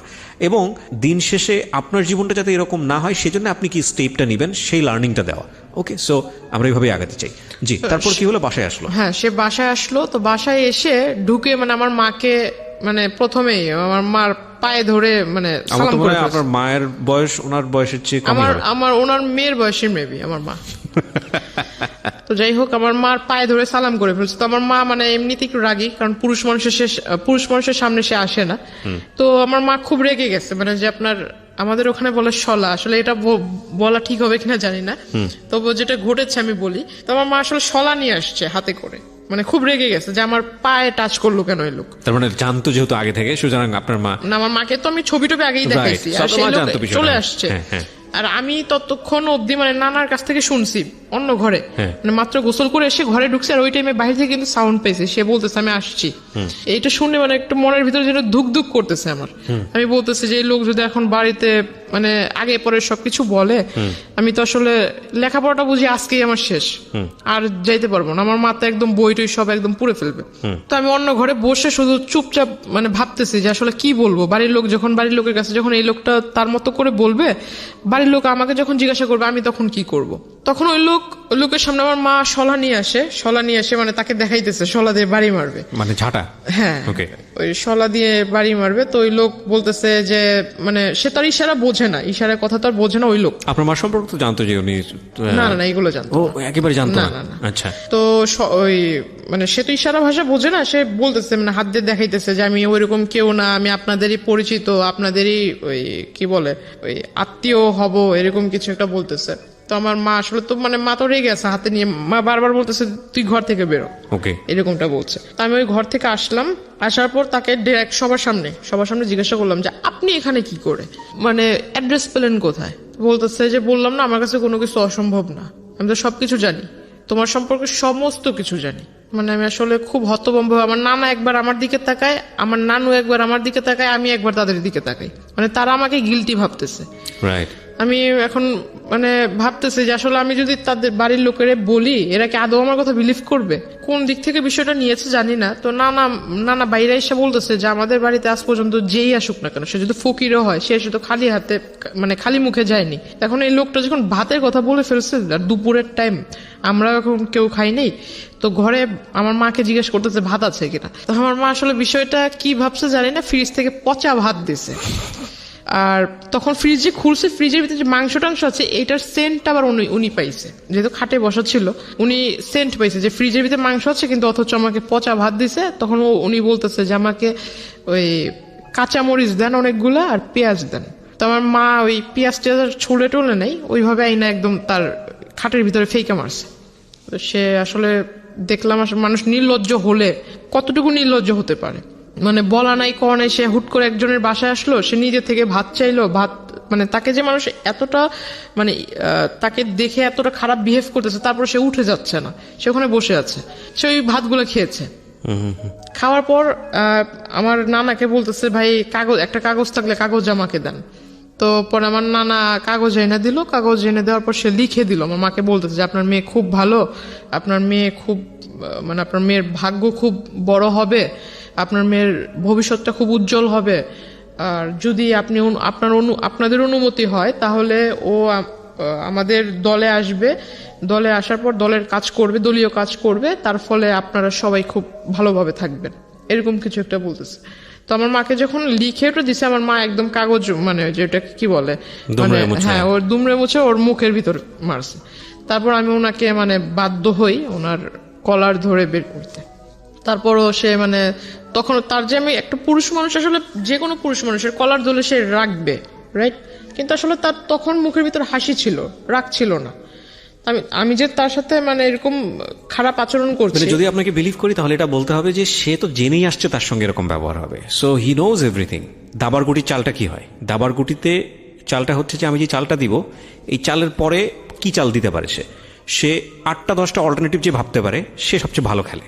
মানে নিয়মটা হচ্ছে এটাই, দাবা খেলার। প্রত্যেকটা মানুষের লাইফস্টাইলে কিন্তু এরকম, ও যেখানে এসছে সম্ভাব্য আচরণ কি হতে পারে আপনার ফ্যামিলি থেকে, ও সবকিছু হিসাব করে এসছে এবং ও মেন্টালি সেট হয়ে এসছে, যদি আপনাকে বিশ্বাস করি, এবং ওর কমন পড়ে গেছে। তো কমন পড়ে গেছে তো রিয়াক্ট করবেন, এটা খুব স্বাভাবিক। তো ওইখান থেকে উনি যখন বের হয়ে চলে যায়, হঠাৎ করে মানে উনি যে বাসায় গিয়েছে বা অন্য কোথাও গিয়েছে, গিয়ে সারেনি, সে আমাকে হঠাৎ করে মেসেজ দিয়েছে আমার নাম্বারে। মেসেজে লিখেছে যে আমি আসলে জানতাম না তোমার বাবা মা এরকম, দেখে খুব কষ্ট হলো, আমি আসলে মানে খুব অনুতপ্ত তাদেরকে দেখে, তাদের এই বিষয় দেখে। বাবা তো নাই, বাবা তো তখন বাসায় নাই। না না, বাবা মার সম্পর্কে তো সে তো আগে থেকেই জানে, কিন্তু আয়েশা তো দেখছে আমার মাকে। আচ্ছা, বাবা কখন তো বাবা তখন কোথায়? বাবা তখন বাসায় ছিল না। বাসায় মানে আপনাদের সঙ্গেই থাকতো বাবা? বাবা আমাদের সঙ্গে থাকতো। বাবা বাবার সঙ্গে এত কিছু থাকতো হচ্ছে, বাবা বলতে কিচ্ছু জানে না? বাবা সঙ্গে থাকতো বলতে আপনার সপ্তাহে 7 দিনের ভিতরে বাবা আমাদেরকে সময় দিত 3 দিন, আর 3 দিন সময় দিত ওখানে। আচ্ছা আচ্ছা, যাওয়া আসার মধ্যেই থাকতো। তো আপনি বাবার সঙ্গে এত ফ্রি ছিলেন, বাবাকে এই বিষয়টা বাবাকে জানাতেন? এইসব বিষয় তো কখনো, বাবার সাথে আমার মানে বাবা আদর করতো, এটা ঠিক আছে, আমি তো প্রথমেই বলেছি যে আমার আম্মুর সাথে আমি ফ্রি ছিলাম, বাবার সাথে এইসব বিষয়ে কখনো না, কোনো বিষয়ে আলোচনা হতো না। ওকে, ঠিক আছে। তো আমি বললাম যে আপনি যেটা করেছেন আসলে কাজটা, আমার বাড়ির লোক এখনো অব্দি আমাকে এই পর্যন্ত কিছু বলেনি, রাত হলে দেখা যাবে যে আসলে কি হয়। কারণ এই জিনিসটা যদি আমার মা এখনো অব্দি আমার সাথে রেগে আছে, মা কথা বলতেছে না, আর মাও আমাকে ডাউট করতেছে। ডাউট করাটা স্বাভাবিক, কারণ একটা লোক এইভাবে আমরা কিভাবে নিজেরাও আসবে? করছি, টু বি অনেস্ট, আমরা নিজেরাও করছি। তো আসলে এই লোকটা কিভাবে বাসায় আসবে, আমার যদি রেসপন্স না পাই কিভাবে বাসায় আসলো, এটা একটা প্রশ্ন থেকে যাবে। কিন্তু আসলে এটা ঘটেছে। তো আমি আসলে যেহেতু আমি নিজে ওইখানে বাস্তববাদী হিসেবে দাঁড়িয়েছিলাম, তো আমি নিজে তো ঘটনাটা দেখেছি, আর এখন আমি জানি অনেকে এটা বিলিভ করবে না, এখন বিলিভ না করলে কিছু করার নেই। ফাইন, আপনি বলেন আপনার স্টোরি। হ্যাঁ, উনি আমাকে এই বিষয়গুলো বললো, হঠাৎ দেখি যে আসলে তারপর থেকে, ওই দিনের পর থেকে সে কলেজে আসে না, কিন্তু মেসেজ মানে 1 ঘন্টার ভিতরে কতগুলো মেসেজ দেওয়া যায়। 1 মিনিটের ভিতরে না হলেও 5-6টা করে মেসেজ আসতেছে, তাও বিরাট বড় বড় প্যারা, বড় বড় সামারি।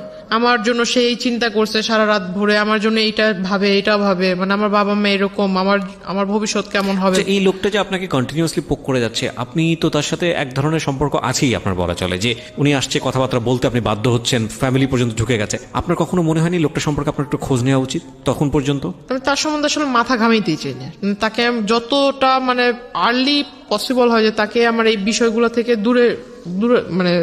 দূরে রাখা। তো মানে আমি সবসময় যেটা ভেবেছিলাম যে বাড়ি পর্যন্ত যেহেতু এসে গেছে, তো এর আসলে যত তাড়াতাড়ি দূরে রাখা যায়। আর আমি ভাবছিলাম যে আসলে আমার এই প্রথম সেমিস্টার তো হয়ে গেছে, সামনে আরেকটা সেমিস্টার আসবে, 2nd সেমিস্টার যদি দিতে পারি, আল্লাহ করে আমার 1st ইয়ারটা যদি চলে যায়, আর এর ভিতরে যদি এই লোক ব্যাঘাত না ঘটায়, তাহলে আমার আসলে মানে 2nd ইয়ারটা আমি কোনো মতো এখান থেকে এখান থেকে শেষ করতে পারলে বাইরে শিফট হয়ে যাব, এরকম একটা প্ল্যান ছিল। আসলে আমি তো ওই লোকের কাছ থেকে নিজেকে ছুটাতেই পারতেছি। মানে বিষয়টা হচ্ছে এরকম যে যেভাবেই পারি না কেন, মানে শুধু লেখাপড়াটা কমপ্লিট করি, কারণ ওনাকে ঝামেলায় ফেললে আমি নিজেও ঝামেলায় পড়ে যাব। ওকে, এরকম করতে করতে সে আসলে ওই সামনে আসে না, কিন্তু এরকম মেসেজ দিতে থাকে যে আমার এই বাবা মার মানে এরকম হাবিজাবি নানান কিছু বুঝায় যে তোমার লেখাপড়া, আসলে বাবা মা এরকম, লেখাপড়া করো কিভাবে, কে গাইড করে, এরকম নানান কথা। এক পর্যায়ে দেখলাম যে সে এমন কিছু মেসেজ দিচ্ছিল যেটা আসলে মেসেজ দেখে মানে তাকে অবিশ্বাস করার কারণ নাই যে সে ভালো মানুষ। মানে কিরকম? মানে লেখাপড়া মানে তোমার বাবা মা এরকম, তুমি যদি কিছু না মনে করো, আমি যেহেতু তোমাকে প্রথমে অন্য সবার কাছে পরিচয় দিয়েছি দাদু হিসেবে, তো আমি ওই দিক থেকেই তোমাকে দেখবো, প্লাস তোমাকে গাইডটা একটু করবো, কারণ আমি নিজেও মাস্টার্স কমপ্লিট করা লোক।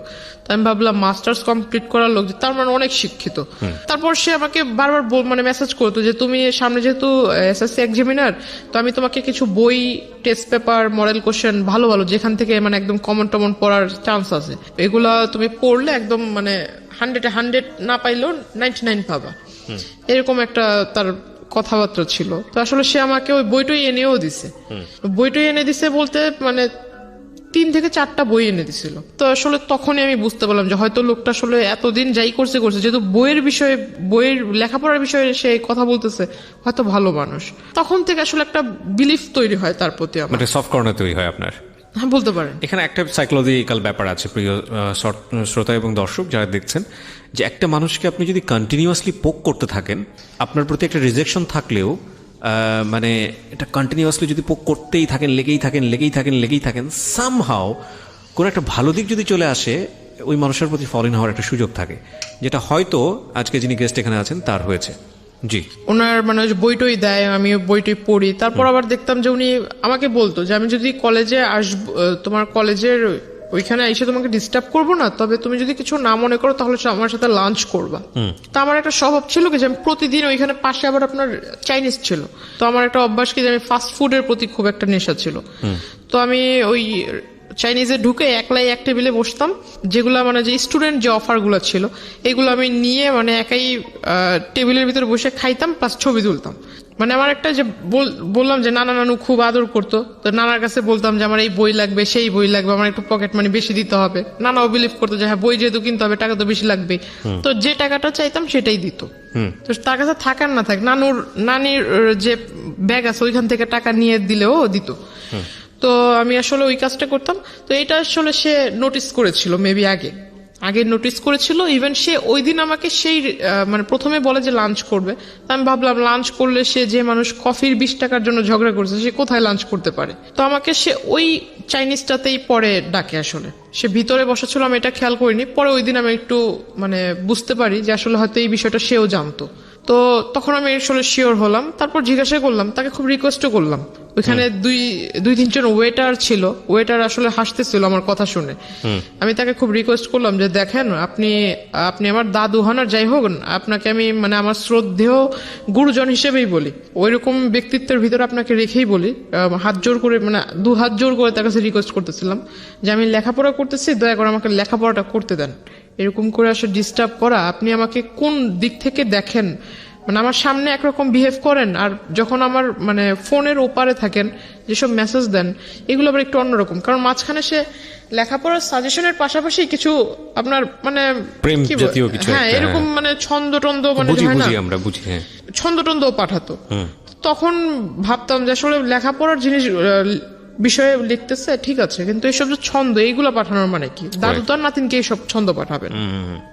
তখন জিজ্ঞেস করছি। খেয়াল রাখবেন যে ওর বয়সটাও কিন্তু 18 বছর, মানে যিনি এখানে বলছেন জান্নাত, তার বয়সটাও কিন্তু 18 বছর, এবং 18 বছর হচ্ছে মেয়েদের কিংবা ছেলেদের জীবনের আগুন বছর আমি বলি এটাকে, সুকান্তের সেই কবিতার মতো। যদিও সুকান্ত ওখানে অন্যভাবে এটাকে নিয়ে আসছেন, কিন্তু টিনেজের যে বয়ঃসন্ধিকাল সময়, এটা আগুন বয়স। এখানে ভুল করা মানে এখানে ভুল করবে না তো জীবনে কোথায় ভুল করবে, এরকম একটা বয়স, সোজা কথায় যদি বলা চলে। বলেন। তারপর উনি আমাকে বললো যে এগুলা নাকি অনেক বড় বড় কবি, তার ফ্যান, অনেক বড় বড় লেখক কবি আছে, তো তার ফ্যান, তারা তাদেরকে ঘুম থেকে ওঠার সাথে সাথে নতুন নতুন ছন্দ মেসেজ লিখে পাঠায় দেয়, এইগুলো সে আমাকে পাঠায়। তো আমার কাছে মানে বিষয়টা আসলে বিলিভ ওইভাবে করিনি। তারপর ওখানে খাওয়া দাওয়া করলাম।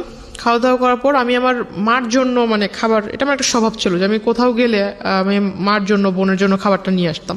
তো আমার খাওয়ার পর আমি খাবারটা পার্সেল করে নিয়ে আসি, আমার টাকা দিয়ে আমি খেয়েছি। তো সে আমাকে বলতেছে যে আমি আজকে না হয় আমি বিল পেমেন্ট করি। তো আমি বললাম যে না থাক, আপনার করার দরকার নেই, আপনি শুধু আমার একটা কথা রাখেন যে আমি খুব উপকৃত হব এটা করলে, আপনি আমার মানে আমার পিছু ছেড়ে দেন, পারলে আমার জন্য একটা ছেলে খোঁজেন, কিন্তু আপনি আমার পিছু ছেড়ে আমাকে ভালো সাজেশন দিচ্ছেন, এটা ভালো দিক, কিন্তু যেসব মাঝামাঝি যেসব কথা বলেন বা যেসব SMS দেন এগুলো আসলে ঠিক না। তারপর আমি তাকে এই SMS গুলো আমি নিজে তাকে পড়ে পড়ে শোনাই। তখন পেছন থেকে ওয়েটাররা খুব হাসতেছিল।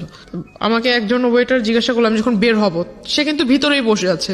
সে ভিতরে বসে আছে বিকজ সে, আমার প্রশ্ন হলো যে এতদিন যে সে আমার সম্পর্কে খোঁজ নিয়েছে, সে যেহেতু জানে যে আমি ওই চাইনিজে খাওয়া দাওয়া করেছি এর আগে বেশ কয়েকবার একা একা এসে, তাহলে তার ভিতরে হয়তো প্রশ্ন জাগতে পারে যে সে একটা মেয়ে একা একা চাইনিজে এসে কেন খাবে, হয়তো নিশ্চয়ই কারোর সাথে খেয়েছে, এমন প্রশ্ন সে জিজ্ঞাসা করতে পারে। বা সে কেন কি বললো ওটাকে মানে কেন খোঁজ নিল না যে আমি ওইখানে একা একা কি প্রতিদিনই রেগুলার এসে খাই বা কত টাকার খাই, এরকম কিছু একটা। এরকম না করে মানে সে ডিরেক্টলি ম্যানেজার মানে এইগুলো আগে না করে ওই দিন যায় সে ম্যানেজারকে জিজ্ঞাসা করে। এগুলো তো সে আগেও করতে পারতো, যেহেতু সবকিছু জানে সে আগে খোঁজ নিতে পারতো। সে আমি চলে আসার পর ওই দিনই ম্যানেজারের কাছে যা জিজ্ঞাসা করে, সে করে কি মানে মানে টাকা দেয়, টাকা দিয়ে মানে খোঁজ খবর নিবে আর কি, যে আমি এর আগে 2016 শুরুর দিক থেকে যে এই কয় মাসের ভিতরে সে কতবার এসেছে, আমার ছবি দেখায় কতবার এসেছে। তখন মানে ওই ফুটেজগুলো সে নেয়, ফুটেজগুলো নিয়ে সে করেছে কি ওই যে আপনার স্টুডিওতে মেবি ফুটেজ কাটা যায়, কেটে মেবি এডিট করা যায়, ওখানে কেটে ওই রেস্টুরেন্টে সে তার সাথে এক লোককে নিয়ে গিয়েছিল, লোক নিয়ে তার মানে ভিডিও করে সেটার সাথে ম্যাচ করে দিছে, অথচ ভিডিওতে ক্লিয়ার দেখা যাচ্ছে যে তার সাথে আমার মানে আমি আমার টেবিলে বসা একা, আমার টেবিলের সাথে কেউ বসে খাচ্ছে না, শুধু কিন্তু টেবিল ভরা খাবার, আমি একা, টেবিলের ভিতর অন্য কেউ এসে খাচ্ছে না। এটা মেবি অনেকক্ষণ সময় ধরে, এটা স্পষ্ট বোঝা যাচ্ছে, কিন্তু সে এগুলা করে মানে এটা পরবর্তীতে আমাকে আর কি ব্ল্যাকমেল করেছে। তো উনি হঠাৎ একদিন আমাকে মাঝখানে আসলে তার সাথে আমার সম্পর্ক ওইরকম মানে আগে যাও নকটক দিত, মেসেজ টেস দিত, হঠাৎ দেওয়া হয় না, হয়তো মেবি তার ফ্যামিলিগত কোনো একটা প্রবলেম ছিল। তো তখন আমি ভালোই দিন যাচ্ছে, তো আমার কিছু বাবা তখন একটু বাইরে ছিল, ইন্ডিয়াতে আবার গিয়েছে, তো মার কিছু প্রয়োজনীয় জিনিস ছিল, তো তখন আবার বাড়িতে হয়েছিল কি যে আমার নানুর সাথে আম্মুর একটু কথা কাটাকাটি হয়েছে। তো আমি একটু খুব জেদি ছিলাম যে এত বছর ধরে আম্মু এখানে আছে, আম্মুকে এত ভালোবাসো, তাহলে আবার এত কথা কেন বলবা, এটা খুব রাগ হয়েছে। তো আমি করেছিলাম কি, পাশের মানে 2-3 বাসা পরে পাশের বাড়িতে এক আত্মীয়র বাসাতে রুম ভাড়া দিত, তো আমি আম্মুকে নিয়ে ওখানেই যাই, ফার্স্ট ওখানেই গেলাম। তো যাওয়ার পর ওখানে কিছুদিন রইলাম, তো এখন আম্মু বলতেছে যে অনেক জিনিস কমতি আছে, এগুলো লাগবে।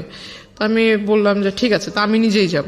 তো আম্মু বলতেছে যে তাহলে তুমি কিভাবে আনবে? তো আমি বললাম না, আমি একজন নিয়ে যাব সাথে করে, কারণ নৌকাওয়ালা হোক বা রিক্সাওয়ালা হোক, এদেরকে দিয়ে নিয়ে আসবো।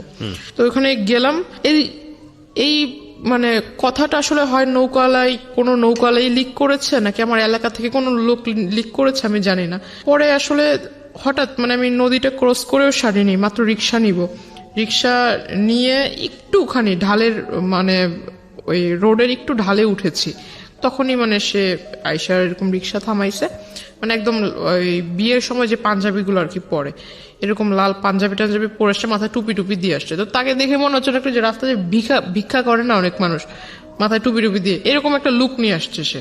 তো আসলে আমি তাকে দেখে অবাক হই, সে আমাকে বলতেছে যে তোমার সাথে একটু কথা ছিল, তোমাকে আমি আর কোনোদিন ডিস্টার্ব করবো না, মানে একদম শেষ একটা কথা বলবো, সেটা আসলে এই পরিবেশে বলা যাবে না, একটা সুন্দর পবিত্র পরিবেশে তোমাকে আমি নিব। তো আমি বললাম পবিত্র পরিবেশ আবার কোনটাকে বলে? তো বলতেছে না, একটা ভালো জায়গায়, ওইটা তোমার একটা দরগা টাইপের পাশেই, তো রাস্তার পাশেই আবার টিম্বার ছিল, অনেকগুলা কাঠের দোকান ছিল, ভিতরে একটা ছোট্ট একটা ঘরের মতো, ভিতরে যে আপনার মাজার দরগা এগুলা ওইটার ভিতরে নিল, ওখানে তার আগে থেকে তার পরিচিত লোক বসা। দ্যাট মিন সে এতদিনে যে আমার সাথে কানেক্টেড ছিল না, এই গ্যাপটাতে সে করেছে কি আপনার যে নোটারি পাবলিক বলে যে কাগজগুলা, এই কাগজগুলা তৈরি করেছে, প্লাস আমি আপনাকে যে পেপারস গুলো দেখিয়েছি যে আমাদের নামে সে অনেকগুলা মামলা করেছে, মানে আমার হয়ে আমাদের নামে মামলা করেছে, মানে আমি আমার ফ্যামিলির নামে মাদকের মামলা করেছি, এটা পেপারস আমি আপনাকে দেখিয়েছিলাম। সেই বিষয়টা সে এই পেপারস রেডি একসাথে প্রিন্ট করে রাখছে। তো এখন আমি যতটুকু বুঝতাম যে শাপলা মানে হলুদ পেপারের উপরে শাপলা টাপলা ছাপানো, এর মানে কি দলিল, এতে তো বোঝা যায়। এখন ওখানে লেখাগুলো যে আমি মানে প্রথমে তো ভিতরে আমি যাই, সবার সামনে বলতেছে যে এখানে দুজনে নামাজ পড়বো একসাথে, নামাজ টামাজ পড়ে মোনাজাত নিয়ে তুমি এই পেপারসে সাইন করবা। আমি বললাম পেপারসে সাইন করবো, মামার বাড়ির আবদার নাকি? এটা মুখের কথা, আপনি আমাকে বলবেন আমি পেপারসে সাইন করে দেবো, আমি পেপারস পড়বো না, কিসের পেপারস? আর পেপারসে সাইনই বা করার কথা আসতেছে কেন? তো বলতেছে আমি তোমাকে বিয়ে করবো, এই মুহূর্তে করবো। তো আমি বললাম যে আমার বয়স হয়েছে বিয়ে করার। বলতেছে না, আমি এত কিছু বুঝি না, তোমার বয়স, তুমি এসএসসি এক্সামিনার, তোমার নাকি বয়স না হয়েছে, তোমার তো 21 চলে মিনিমাম। তো আসলে সে আমার বয়সটা ধরেছিল সার্টিফিকেট অনুযায়ী। ও হ্যাঁ, সে আমাকে এই বিষয়টাতে মানে যে বিয়েটার যে বিষয়টা আসলো, এর আগে সে করেছে কি আমার ওই যে তার রাজনৈতিক যে প্রেক্ষাপট, সেখানে সে আমাকে পোস্ট দিবে, এটা সেটা দিবে, আমি বুঝি না তাতে কি হয়েছে, সে আমাকে যে পোস্টটা দিবে, এই পোস্টার ফলে আমি নানান জায়গায় ভিজিট করব, সেখান থেকে অনেক আউট নলেজ আয়ত্ত করতে পারবো, তার ফলে আমি মানে একটা ভালো রাজনৈতিক দলের কর্মী হিসেবে গ্রহণযোগ্য হব। তাকে আমি বিশ্বাস করে সে আমার কাছে বললো যে তোমার ওই পাসপোর্ট তৈরি করতে হবে, তখনও অবধি আমার পাসপোর্ট নাই। বলতেছে পাসপোর্ট করতে হবে, পাসপোর্টের জন্য ওই ছবি টবির প্রয়োজন, প্লাস তোমার ওই যে স্কুল সার্টিফিকেটের যত কাগজপত্র আছে এগুলো। তো আমি বললাম যে আসলে পাসপোর্ট আপনি কেন করবেন, আপনি আমাকে বলেন কোথায় যেয়ে করতে হবে, আমি বাড়িতে যেয়ে বলবো। তো বলতেছে না, বাসায় জানানোর দরকার নেই, এটা তুমি বাসায় সারপ্রাইজ দিবা, যখন তুমি পোস্টটা পাবা বা এই পোস্টটা যখন টিভিতে তোমাকে দৈনিক দেখানো হবে, মানে নানান রকম অনুষ্ঠানে তোমাকে দেখানো হবে, তুমি যখন বক্তৃতা দিবা বাড়ির লোক দেখবে, তারা এমনিতেই ইমপ্রেসড হবে। তাই আমি বললাম সত্যি কি এরকম কিছু হবে? তো যেহেতু ভিতরে একটা রাজনীতি করার একটা ক্ষোভ ছিল, ক্ষোভ বা ভালো আগ্রহ, আচ্ছা যাই হোক ওটা ছিল, তো আমি আসলে ওই দিক থেকে চিন্তা করলাম, সে যেহেতু মানে মানে মেঘ না চাইতে বৃষ্টি হয়ে যাচ্ছে, আমার ছোটবেলা থেকে একটা ইচ্ছা ছিল সে আমাকে মানে এত বড় একটা মানে প্ল্যাটফর্মে somehow আপনি নিয়ে, লোভে পড়ে তাকে কিছু ডকুমেন্টস দিয়েছেন, আমি বুঝতে পারছি। হ্যাঁ, লোক বলতে পারেন, তো প্ল্যাটফর্মে দাঁড় করিয়ে দিবে তো ভালোই, তো আমার ইচ্ছাটা পূরণ হবে, আমি লেখাপড়াও শেষ তো করে আমি যেটা বুঝতে পারছি যে আপনি তাকে কিছু ডকুমেন্টস দিয়েছিলেন যেটার বেসিসে সে হচ্ছে আপনার কি পুরো একটা তাকে পেপার বিলিভ তৈরি করে। করেছে। আর আমি এত বড় একটা গাধা ছিলাম, এখন নিজেকে না বলে আসলে আমি এখানে আমারও ভুল আছে অনেক, যে আমি আসলে তাকে পুরোপুরি বিলিভ না করে বা তার সম্বন্ধে কিছু না জেনে আমার সমস্ত একটা ফাইল ছিল, সেখানে আমার প্রাইমারি লেভেল থেকে শুরু করে স্কুলের যত ডকুমেন্টস ছিল সমস্ত মানে ফাইলটাই তাকে দিয়ে দিছি। না, ফাইলটা দেওয়ার মানে মূল ফাইলটার ভিতর তোমার কাগজপত্র ছিল, ওই ফাইলটাতে সমস্ত মা সব স্কুলের যাবতীয় কাগজপত্র রাখে।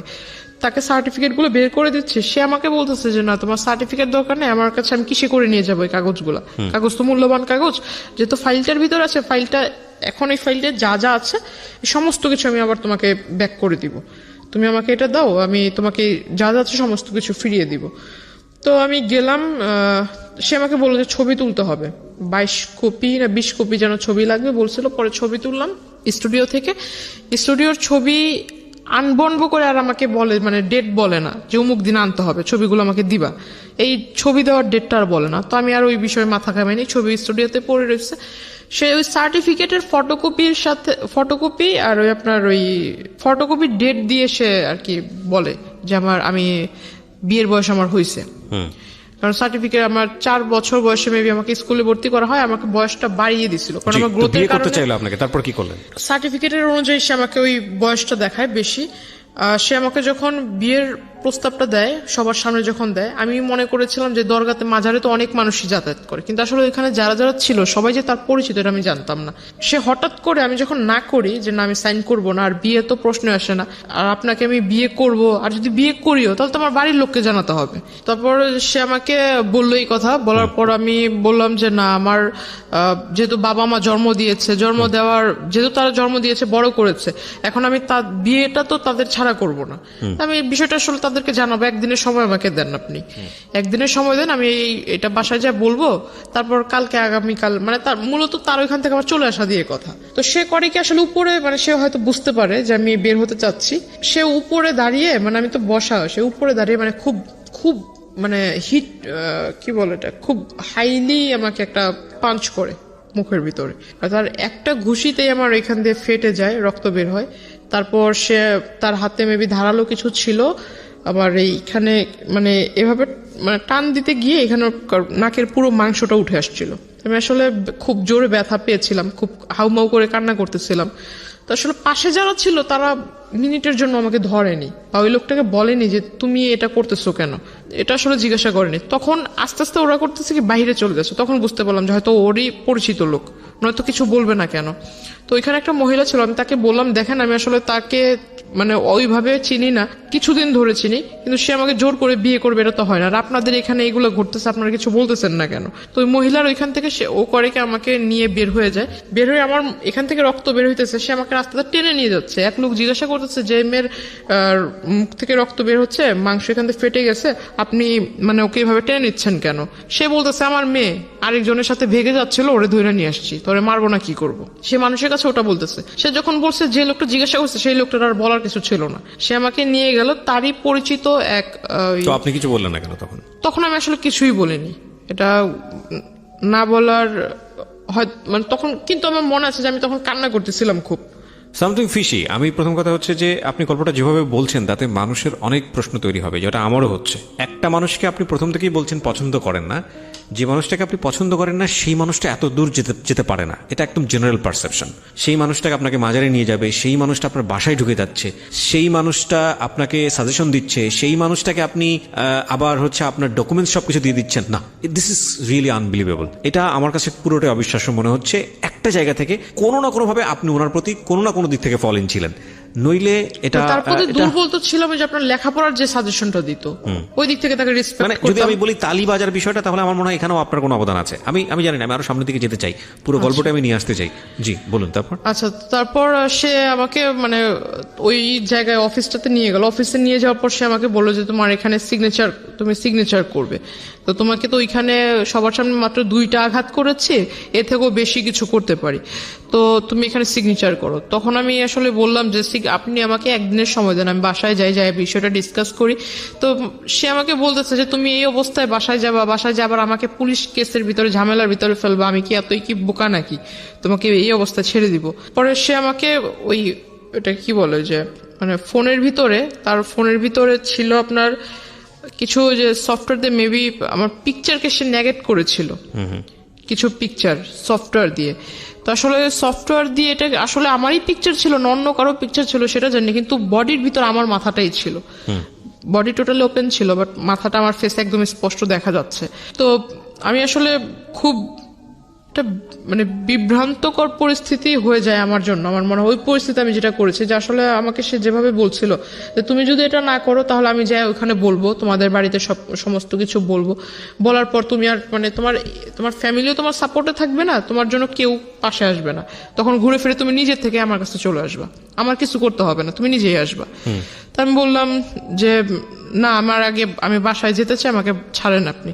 তো বলতেছে বাসাতে তুমি যাবা, আমিও তো যাইতে দিব, ওকে সাইনটা করে যাও। আসলে আমার জন্য ওটা আমার মনে হয়, আমি জানি না অন্য কেউ আমার জায়গায় থাকলে কি করতো, কিন্তু আমার তখন মাথায় ছিল যে আমি আসলে এর কাছ থেকে মূলত এখান থেকে বের হয়ে বাসায় আজকে সমস্ত কিছু মানে একদম প্রথম থেকে সমস্ত কিছু বাসায় শেয়ার করব। তারপর যদি স্কুল কলেজ বন্ধ হয়ে যায় যাক, তাতে আমার কিছু যায় আসে না। তখন আমি আসলে তার ওই যেহেতু 2বার প্রথমে হিট করেছিল, পরে আবার 3-4 বার না করার ফলে সে আরেকবার আমাকে একটা ঘুষি দেয় মুখের ভিতর, পরে এখানে ফুলে যায়, মানে একদম কালো হয়ে গেছিল। ওই অফিসে যারা ছিল তারা তখন বলতেছে যে আপনি এখানে নিয়ে আসছেন ভালো কথা, আপনি আমাদের পরিচিত ভালো কথা, আপনি একটা মেয়েকে এনে আপনার মেয়ের বয়সের থেকেও ছোট তার গায়ে হাত তুলতেছেন। তো বলতেছে ওরা আর আমার বিষয় এটা।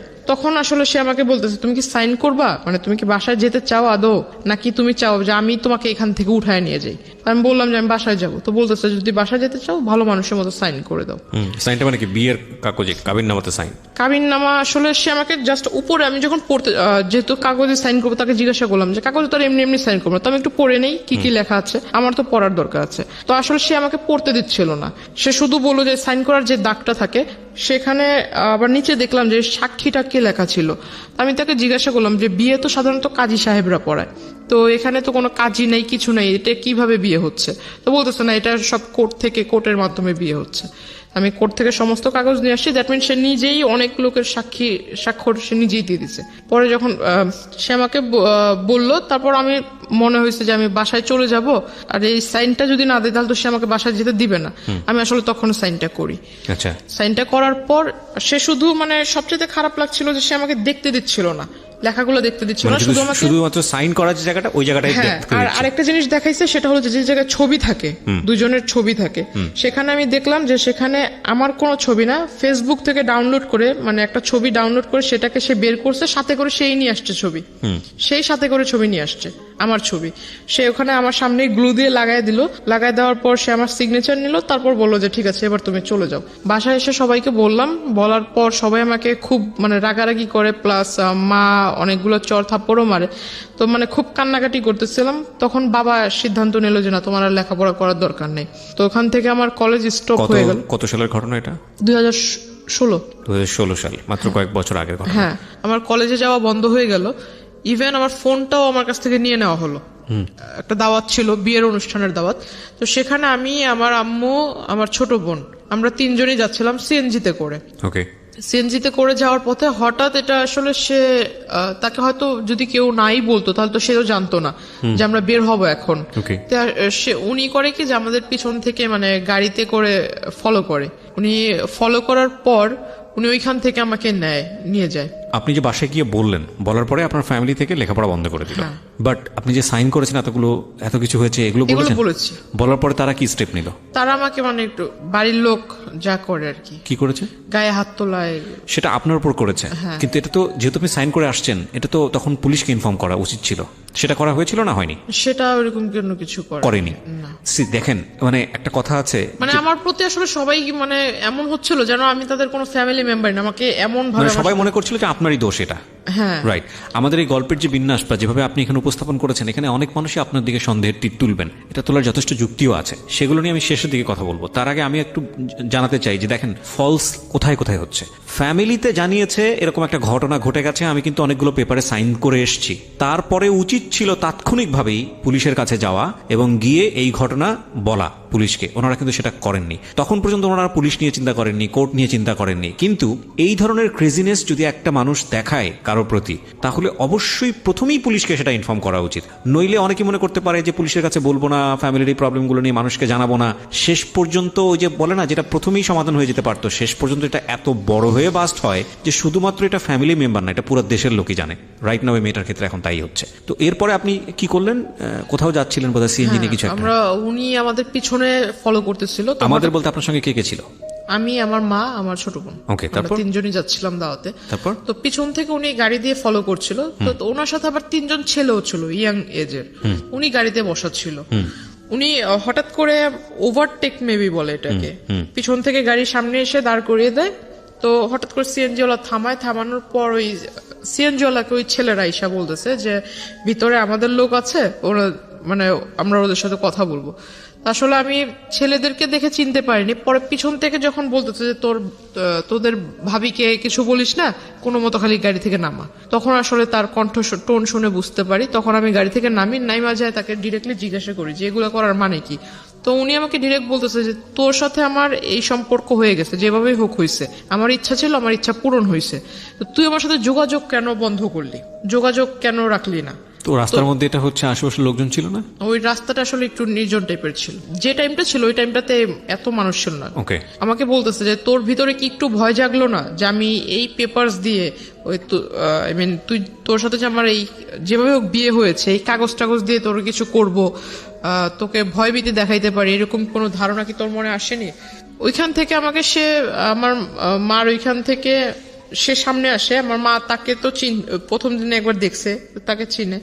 মার সামনে এসে সে যখন আমার বোনকে একটু টাচ করতে যায়, আমার মা তাকে মানে এরকম মানে চড় দেয় গালের ভিতরে, সে রেগে গিয়ে আমার মাকে আর কি ধাক্কা দেয়, আমার মা পড়ে যায়। তো হঠাৎ ওই সিএনজি ওয়ালা যখন বলতে যায় যে আপনি কি এরকম এসে করতেছেন, তখন সিএনজি ওয়ালাকে ওই তিনটা ছেলে মারে।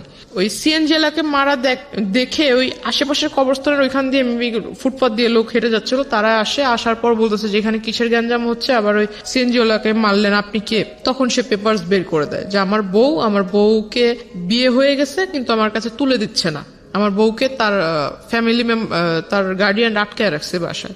এইটা বলে সে আমাকে আসলে ওইখান থেকে ওই পেপারস দিয়ে নিয়ে যায়।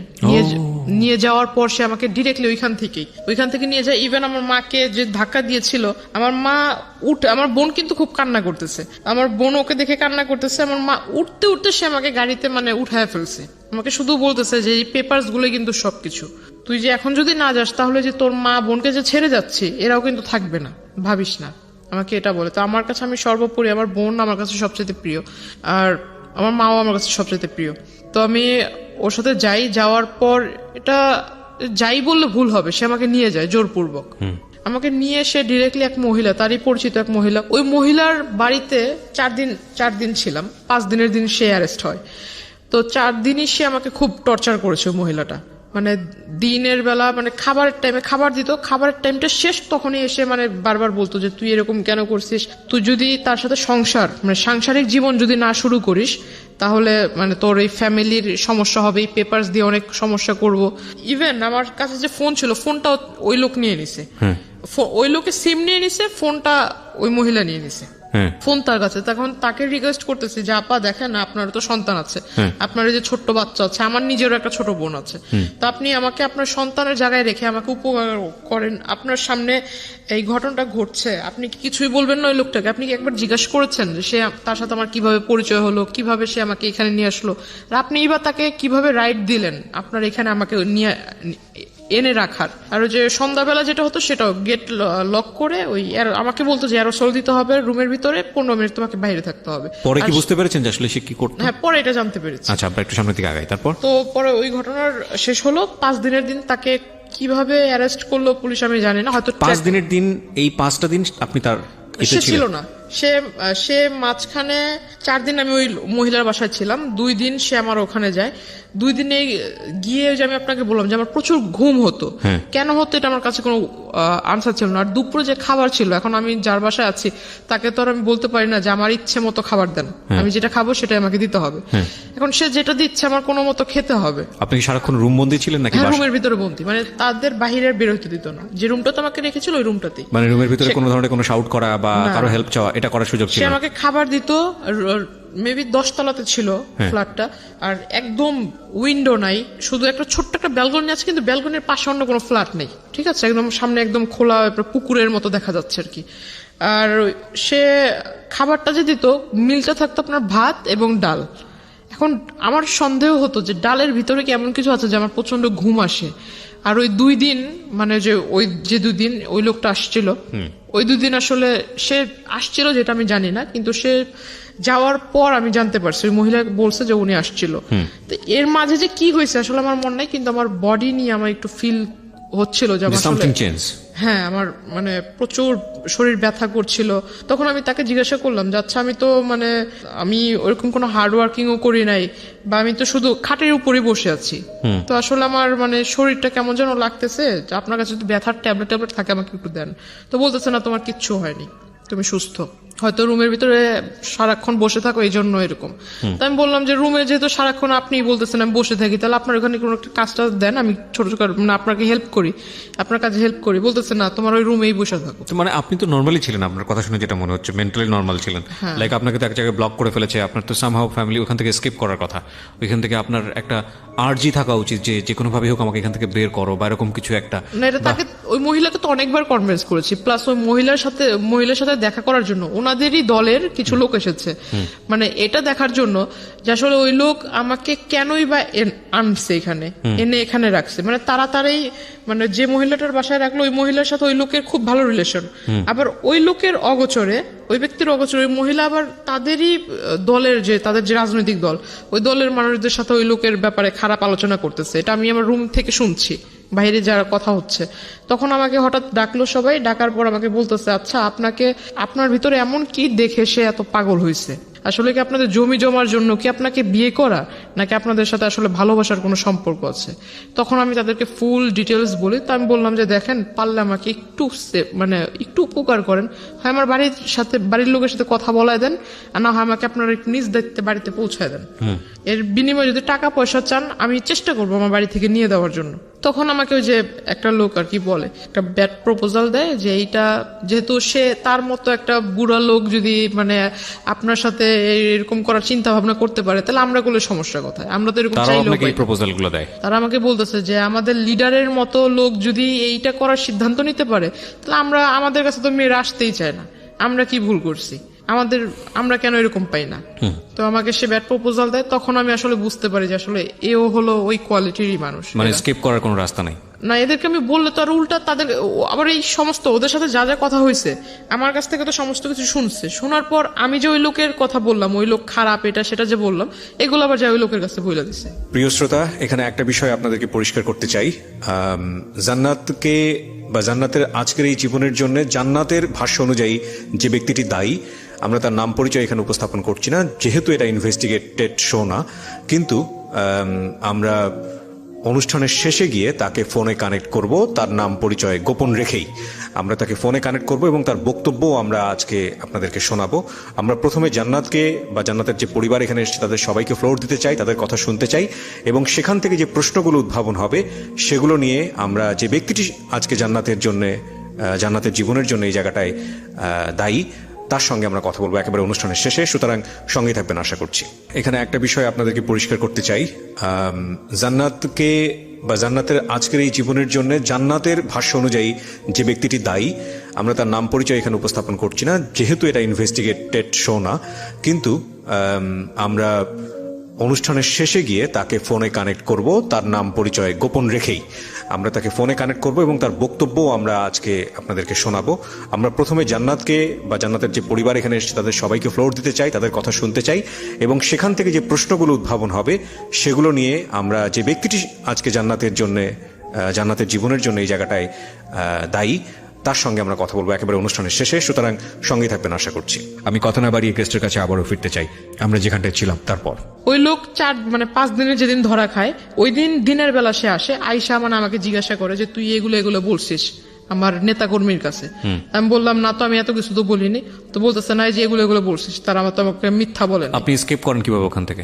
স্কিপ করার কোনো সুযোগ ছিল না। কি হলো, মানে বেরোলেন কিভাবে? তাকে অ্যারেস্ট করে সে আমাকে আপনি জানলেন, আপনি কিভাবে বেরোন? আপনি তো আগে জানেননি অ্যারেস্ট হয়েছে। হ্যাঁ, ওইখানে হয়েছিল কি, আমি ওই তাদের মধ্যে একজনকে রিকোয়েস্ট করেছিলাম যে আপনারা কি মানে তার ওয়াইফ বাচ্চা কারো ডিটেলস জানেন কি, বা তার ওয়াইফের নাম্বার টাম্বার আছে কিনা। তো একজন বলতেছে যে হ্যাঁ তার ওয়াইফের সাথে তো আমাদের খুব ভালো রিলেশন।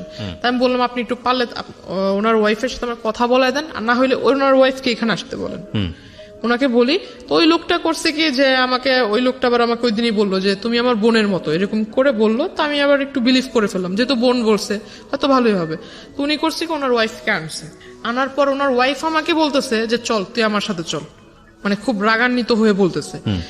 তার ওয়াইফ ওইখানে আসার পর তার ওয়াইফ আমাকে এই কথা বলে যে আমার সাথে চল, তুই আমার সাথে গেলে আমার বাসায় যাবি, যাই ওখানে থাকবি, তারপর আমি সবকিছু শুনে টুনে তোদের বাসায় দিয়ে আসবো। তো যার বাসায় ছিলাম সে মহিলা আমাকে বলতেছে যে না তুমি ওনার সাথে যেও না, ওনার সাথে গেলে উল্টা আরো তোমাকে মারবে ধরবে। তো আমি বললাম তাহলে আমি কি করব? তো বলতেছে যে এখান থেকে তুমি বরঞ্চ যে আমাদের আরেক ভাই আছে ওনার সাথে তুমি কোনো মতো রোডটা পার হোক। ওই লোকটা আমাকে নিয়ে সিএনজি করে আমাকে নিয়ে চলে গেল আপনার ওইখানে আমাকে নিয়ে গেল। নিয়ে যাওয়ার পর আমাকে বলতেছে যে এখান থেকে বাসে করে আমাকে আমার বাড়িতে পাঠায় দিবে। এখন বাসে করে যে আসবো, আমার কাছে তো টাকা নেই, বাসে করে না হয় সে পাঠায় দিল, আর সে আমাকে বাসের ভাড়াও দিবে না, বাসে করে পাঠাবে বাসের ভাড়া দিবে না। তখন ওই লোক ফোন দেয়, ফোন দিয়ে তাকে জিজ্ঞাসা করে যে আমাকে নিয়ে কোথায়, মানে তার সাথে আবার তার ওয়াইফের অন দ্য স্পটেই তার ওয়াইফ আমাকে আবার ঢোকার সাথে সাথে 2-3টা চর দিছে। এইটা আবার ওই লোক জানতে পারছে, যার বাড়িতে রাখছিল তার কাছ থেকে জানতে পারছে। তো সে করছে কি এইটা শোনার সাথে সাথে ওই বাসায় গেছে, তার ওয়াইফকে আবার সে মারছে সবার সামনে। তো ওইটা তো আসলে আমার তো কোনো দোষ না, তার ওয়াইফকে সে মারছে, এটা সে জানতে পারছে এই জন্য। তো সে ফোন দিয়ে জিজ্ঞাসা করে যে লোকের সাথে আমাকে পাঠায় দিল, তার সাথে আমাকে পাঠায় দিল, তার কাছ থেকে তাকে ফোন দিছে। ফোন দেওয়ার পর সে জানতে পারলো যে আমাকে নিয়ে অমুক জায়গাতে আছে। তো উনি বলতেছে যে তুমি ওইখানে থাকো, আমি আসতেছি। উনি আসলো, আসার পর আমাকে ওনার সাথে করে বললো যে তোমার বাড়িতে নিয়ে যাও, তোমার বাড়িতে নিয়ে যাও, আমি আইসা তোমার যা যা ওর থাকার খরচ যা যা লাগে আমি এগুলো দিব। কে বলেছে এটা? মানে ওই যে ওই লোক, উনি আমার ওনার সাথে ওনার বাড়িতে পাঠালো। তো ওনার ওয়াইফের বাড়িতে পাঠালো? হ্যাঁ, ওনার ওয়াইফের বাসা ছোট্ট একটা ঘরের ভিতরে মানে তারা থাকে। এখন তাদের হাজবেন্ড ওয়াইফের মাঝখানে আমি কিভাবে থাকবো? ছোট্ট একটা ঘর, এই ঘরের ভিতরে তাকে আমি বলতেছি ভাই দেখেন আপনি আমাকে দয়া করে আমার বাসায় পৌঁছা দেওয়ার ব্যবস্থা করেন, আমাকে বাসায় পৌঁছায় দেন। আর আপনি তো এই সমস্ত ঘটনা নিজেও দেখতেছেন, আপনি যেহেতু বোন বলে ডাকছেন আমাকে বাড়িতে দেন, আমি খুব উপকৃত হব। মানে যে লোকটার মাধ্যমে পাঠাচ্ছে ওই লোকটার সাথে আপনার কথোপকথন? হ্যাঁ, এই কথা বললাম। বলার পর সে আমাকে বলতেছে যে না এখন আমি যদি আপনারে দেই তাহলে তো আমার নামে আবার কেস করে দিবে, উনি লিডার যে মানে রাগী লোক, আমি আপনাকে দিব এই কথা জানতে পারলে আমার নামে কেস করে দিবে। তারপর ওখান থেকে আমাকে সে তার সাথে তাদের বগুড়াতে নিয়ে যায়, তার ওয়াইফের মানে তার শ্বশুর বাড়িতে। মানে উনি আমাকে বলতেছে যে বোন দেখো তোমাকে যদি এখন আমি তোমার বাড়িতে দিয়ে আসতে যাই তাহলে আমার নামে তো সে কেস করে দিবে, আমি আসলে কোনো যাও খেটে খাচ্ছি তাও খেটে খেতে পারবো না। মানে আপনাকে সেভ করতে সে তার বাড়িতে নিয়ে যায়? হ্যাঁ, তার শ্বশুর বাড়িতে নিয়ে যায়, তার ওয়াইফের সাথে, মানে সে সহ তার ওয়াইফ, তাদের দুজনের সাথে আমাকে তাদের শ্বশুর বাড়িতে নিয়ে যায় বগুড়াতে। আপনি কি ইন দ্য মিনটাইম আপনার ফ্যামিলির সঙ্গে যোগাযোগ করতে পেরেছিলেন? কল করেছিলাম কিন্তু সেটা বলে দিছে ওই ওনার ওয়াইফ বলে দিছে। আপনার ফ্যামিলির সঙ্গে কথা হয়েছে? আপনার মার সঙ্গে কথা হয়নি, কল করেছিলাম, কল রিসিভ করেনি। ওকে, আননোন নাম্বার দেখে কল রিসিভ করেনি। কিন্তু এটা আবার অলরেডি আপনাকে যে চিন্তাই করেছে বা যে অপহরণ করেছে সে ইনফর্ম হয়ে গেছে। ওকে, তারপর জেনে গেছে। তারপর ওই বগুড়া থেকে সে হয়তো কোনো কিছু একটা ভেবেছে ওইখানে সেফ না, বা আমাকে রাখলে সে ধরা খায় যাবে। আর এই মাঝখানে সে জানতে পেরে গেছে তাকে অনেক সাংবাদিক বা পুলিশের লোক সোর্স তাকে ফোন করেছে, এটা সে জানতে পেরেছে। আর সে হয়তো কিছুটা ধারণা করতে পেরেছে যে পুলিশ তাকে খুঁজছে, এরকম কিছু। মানে সামহাও আপনার ফ্যামিলি থেকে স্টেপ নিয়েছে ইতিমধ্যে। ওকে, আমাকে বগুড়া থেকে ওই রাতের মানে যেদিন গেলাম বগুড়াতে আমাকে নিয়ে গেল, সেদিনই ভোরবেলা মানে সন্ধ্যাবেলা এখান থেকে গেল, ওইখানে যে পৌঁছেছি রাতের মেবি 2টার দিকে বা 2:30টার দিকে। ভোরবেলা সে আমাকে ওইখানে চলে গেছে আনার জন্য। সে আনবে, এটা কিন্তু 5 দিনের ঘটনা। সে আমাকে আনবে, আনার পথে মানে ওই সে ধরা খায় আর কি পুলিশের কাছে। হ্যাঁ, পুলিশ তাকে অ্যারেস্ট করে আমাকে থানায় বসায়। থানায় বসানোর পর আমাকে মানে যে মামলা নিবে এটা জিজ্ঞাসাবাদ করতেছে, তখন তার ওয়াইফ আসে। তার ওয়াইফ আইসা মানে আমাকে ওই ফোনের ভিতরে দেখায় যে আমি ওই যে আপনাকে বললাম যে গোসল করবার ঢোকার আগে যে 15 মিনিট আর সন্ধ্যাবেলা ঘুমানোর যে 15 মিনিট যে একটা ব্রেক দিত, ব্রেকের ভিতরে মহিলা ঘরের ভিতরে যাই করতো, ওটা তখন আমার সন্দেহটা বাস্তবায়ন হয় যে হয় কোনো স্পাই ক্যামেরা নয়তো কোনো ফোন সেখানে সেট করা থাকতো। আর সেই গোসল করার ভিডিও প্লাস আমি যে ঘুমাতাম, তো ঘুমের সময় মানুষ কোন টাইপের হয়ে যায় এটা তো কোনভাবে ঘুমায় এটা তো বলা মুশকিল। তো আসলে এই সমস্ত কিছু ইভেন আমি ঘরে বসে বসে যে আমার ফ্যামিলির কথা মানে একা একা কথা বলতাম, সে সমস্ত কিছু ফোনের ভিতরে রেকর্ড হয়ে আছে। তো এই সমস্ত কিছু আমাকে তার ওয়াইফ দেখায়, থানার ভিতরে আসে, আইসা আমাকে দেখানোর পর সে আমাকে আবার তার বাচ্চা 2টা বাচ্চা আমাকে বলতেছে, তুই যদি আমার বাচ্চাদের দিকে তাকায় আমার বাচ্চার বাবাকে যদি সেভ না করিস, আমার বাচ্চা বাবা যদি জেলে চলে যায় তাহলে তোর জীবন শেষ। মানে এগুলো আমি পুরো একদম নেটের ওয়ার্ল্ডে ছেড়ে দিব। এটা ওর ওয়াইফ বলে? হ্যাঁ, ওনার ওয়াইফ বলে। তো এটা আমাকে প্রায় মানে বারবার বলতেছে। আমি ভিডিওটার এই কোশ্চেনটা যদিও কোশ্চেনটা প্রাসঙ্গিক, কিন্তু অনেকে মাইন্ড করতে পারেন, তারপর আমি করছি কেন করছি সেটা আমি একটু পরে বলবো। সেটা হলো, এগুলো কি সলো ভিডিও ছিল, শুধু ওয়াশরুমের ভিডিও ছিল, নাকি ওই ভদ্রলোক যখন আপনাকে স্লিপিং পিলগুলো খাইয়েছে তারপরে উনি আপনার সঙ্গে কি করেছে না করেছে সেগুলো ভিডিও করেছে? না না, ওইরকম না, শুধু গোসল করার ভিডিওগুলো ছিল। আমি প্রশ্নটা এই কারণেই করেছি যে এটা যদি সলো ভিডিও হয় তাহলে ডেফিনেটলি এটা যদি সে ওখানে ছাড়ে, সলো ভিডিও না যে কোনো ভিডিও যদি উনি ছাড়ে ইন্টারনেটে, যেটা ওনার ওয়াইফ আপনাকে থ্রেট করেছে বা এরকম কোনো কিছু করেছে, আচ্ছা আপনি আজকালকার যুগের একটা মেয়ে, আমি প্রশ্নটা মানে একটু রাগেই করছি আপনাকে, আপনি কি জানেন না বাংলাদেশে সাইবার ক্রাইম নামে একটা আইন আছে? এটা নিয়ে আমাকে আসলে পরে এটা নিয়ে অনেকেই আমাকে অনেক কথা শুনেছে, এবং এটা কত শক্তিশালী আইন এটা আপনি জানেন? কিন্তু আমার জন্য আসলে যে আমি আপনাকে বললাম না যে আমি কারোর সাথে মিশি নাই, কাউকে ফ্রেন্ড করি নাই, কারোর সাথে নিজের কথাগুলো শেয়ার করতাম, এটা আমার একটা বড় খারাপ পয়েন্ট ছিল। পৃথিবীতে কারো মানে বাংলাদেশে কারো বাবারও সাধ্য নাই, যদি কথাটা এভাবে বলাটা উচিত না, যে কোনো মেয়ের বা কারো কোনো পার্সোনাল ইস্যু ভিডিও করে সেটা ইন্টারনেটে ছেড়েছে এবং তারপরে যে ভিকটিম হয়েছে সে যদি খালি মামলা করে এবং সে যদি কোনো আইনি স্টেপ নেয়, এটা কারো মানে বললাম তো, এটা মানে কারোর সাধ্য নাই যে সেটাকে তার হাত থেকে বাঁচায়। কারণ অনেকেই মনে করে যে আমি অন্য কারো আইডি থেকে ছাড়বো, অন্য কারো ইয়ে থেকে ছাড়বো। এটার কিছু, এটাকে বলে মানে আইপি ট্র্যাক করে এটা ইজিলি বের করা সম্ভব, যেটা কে করেছে এটা বের করা কোনো ব্যাপারই না, এবং এটা খুব ইজিলি বের করা সম্ভব। এগুলো অহরহ উদাহরণ আছে ইন্টারনেটে, ফেসবুকে এরকম ঘটনা ঘটতেছে এবং তারা অ্যারেস্ট হচ্ছে। যাই হোক, তারপরে কি হলো? ওনাকে তখন মামলা লেখা হলো, আর উনি মানে থানার ভিতরে আপনাকে ভয় দেখাচ্ছে। আপনি তো চাইলে পুলিশে তখনই ইনফর্ম করতে পারতেন। তখন মানে আসলে তো উনি আমাকে মানে শুধু সামনে এসে বলতেছে, অথচ আমার মা আমার সামনে আসতেছে, তখন আমার ভিতরে একটা ভয় কাজ করতেছে। আমার মা সামনে এসে আমাকে বুঝাইতেছে যে তুই ভয় না পেয়ে যা ঘটছে সেটা বলে ফেল। আসলে আমার ভিতর চিন্তা যে এই মহিলা যেভাবে বলতেছে, এখন এটা যদি সবার কাছে দেখায়, এখন একটা মেয়ের কাছে তো তার মানে শুধু মেয়ে না, যে কোনো মানুষের কাছে তার সম্মান অনেক ইম্পর্টেন্ট। হ্যাঁ, এখন এটা যদি আমি যে এলাকা থেকে বিলংস করি, এটা তো মানে অনেকটা গ্রাম্য এলাকার মতো, তো এখানে যদি এই জিনিসটা একবার ছড়ায় তাহলে তো আমার কথা নিলাম বাদ দিলাম, আমার ফ্যামিলিটা কি হবে? আর আমার মা তো এত বছর ধরে নানুর বাসায় আছে, আমার বাবার বাসায় থাকলে একটা আরেক কথা। ইনস্ট্যান্টলি আপনার জবানবন্দি নিয়েছে? ওই সময় আপনার জবানবন্দি নিয়েছে না পরে নিয়েছে? মানে যে কোর্টে যে নেয়, কোর্টে তো অনেক পরের বিষয়। থানাতে কি হয়েছে আপনি সেটা বলেন? থানাতে মামলা হয়। হ্যাঁ, কি মামলা হয়? থানাতে মামলা হয় যে আমার যে কি বলে মাইনর নির্যাতন, হ্যাঁ, নারী ও শিশু, মানে তখন তো আমার বয়সটা হয়নি। হ্যাঁ, নারী ও শিশু নির্যাতন আইনে মামলা হয়, অপহরণ মামলা, এটার মামলা হয়। মামলা হওয়ার পর তাকে থানাতে সারা রাত্র রাখা হয়, পরের দিন তাকেও কোর্টে মেবি পাঠানো হয়, আর আমাকেও পাঠানো হয় আপনার যে হসপিটালে, বগুড়া কোর্টে। না, আপনার থেকে অ্যারেস্ট করেছে? অ্যারেস্ট করেছে ঢাকাতে অ্যারেস্ট করেছে। ওকে, তো আপনি ছিলেন তো বগুড়া থেকে সে যখন ঢাকায় নিয়ে আসছে ওই দিনই, নামার পরে ঢাকাতে ল্যান্ড করার পরে। ওকে, ল্যান্ড তো না, ঢাকাতে আসলে আসার পরে। হ্যাঁ, তো আমাকে মানে কোর্টে নিয়ে যায়, কোর্টে যে ডক্টরের যে চেক আপ গুলো থাকে ওখানে থাকে, তো ডক্টর আমাকে, মহিলা ডক্টর বলতেছে যেটা ঘটেছে সেটা বলবেন। এখন মহিলারা তো আমি আর বলতে পারি না যে আমার এই মানে আমি তো নিজেই কনফিউজ যে আমাকে আদৌ কোনো ট্যাবলেট খাওয়াইছে কিনা, আদৌ আমাকে কোনো মানে কিছু খাওয়াইছে কিনা। এখন আমি বলতেছি যে না, আসলে ওরকম কিছু না। আমার ভয়টা ছিল যে ওনার ওয়াইফ যদি কিছু একটা করে ফেলে, আমাকে যেভাবে বলতেছিল, আর ওনার ওয়াইফের পয়েন্টটা খেয়াল করবেন প্রিয় দর্শক এবং শ্রোতা। একটা যেটা হচ্ছে, মামলা কিন্তু হয়েছে অপহরণ নারী নির্যাতন মামলা, ওখানে কিন্তু ওই মামলায় কিন্তু তিনি অ্যারেস্ট, কিন্তু মামলা যেইটার উপরে বেসিস করে মামলার গতিবিধি যাবে সেটা হলো এই মেডিকেল রিপোর্টটা। এটা খুব ইম্পর্টেন্ট, এবং হ্যাঁ, মেডিকেল রিপোর্টটাতে যেটা আসতেছে সেটা খুবই ইম্পর্টেন্ট। পাশাপাশি পারিপার্শ্বিকভাবে অনেক বিষয়ও লজিক্যাল ব্যাপার আছে, যে না ঠিক আছে তাহলে ওনাকে তুলে নিয়ে গেল কেন বা এরকম কেন করলো, সেগুলোও আছে, কিন্তু মেডিকেল রিপোর্টটা খুব খুব খুবই ইম্পর্টেন্ট। সেখানে কি হয়েছে দেখেন, বলেন। তারপর আমি আসলে ওনার ওয়াইফের কথা চিন্তা করে আমি ভাবলাম যে যেহেতু আমি সামনে ম্যাজিস্ট্রেট আমাদের পরিচিত, পরিচিত ম্যাজিস্ট্রেট, কিন্তু ম্যাজিস্ট্রেট আমার কথা শুনে সে খুব রাগান্বিত হয়ে যায়। আমি যখন বলি সেও খুব রেগে যায় যে যেটা ঘটতেছে তুমি সেটা বলতেছো না কেন, তুমি অন্যভাবে কথা বলছো কেন। তো আমি এটা করলাম, করার পর মানে এখান থেকে তাহলে আমাকে তখন ওই একটা পুলিশ মানে যে মহিলাটা আমাকে মহিলা কনস্টেবল যে নিয়ে গেছিল সে আমাকে বলতেছে তুমি যে এই কাজটা করলে এখন এই লোকটা তো বেঁচে গেল, তোমার এই জবানবন্দির উপরে বেঁচে গেল। ওই জবানবন্দির উপরে যে সে আসলে জামিন পেয়ে যাবে, আমি ভাবছিলাম যে মানে যেটা হয়েছে আসলে ভালো তো হয়নি, কিন্তু আমারও তো হাত পা বাঁধার মতোই। মানে অন্য সবাই চিন্তা করতেছে যেটা হয়েছে হয়েছে, মানে তুমি মরে গেছো আবার মরার চিন্তা করতেছো কেন, সবাই আমাকে এইভাবে বলতেছে।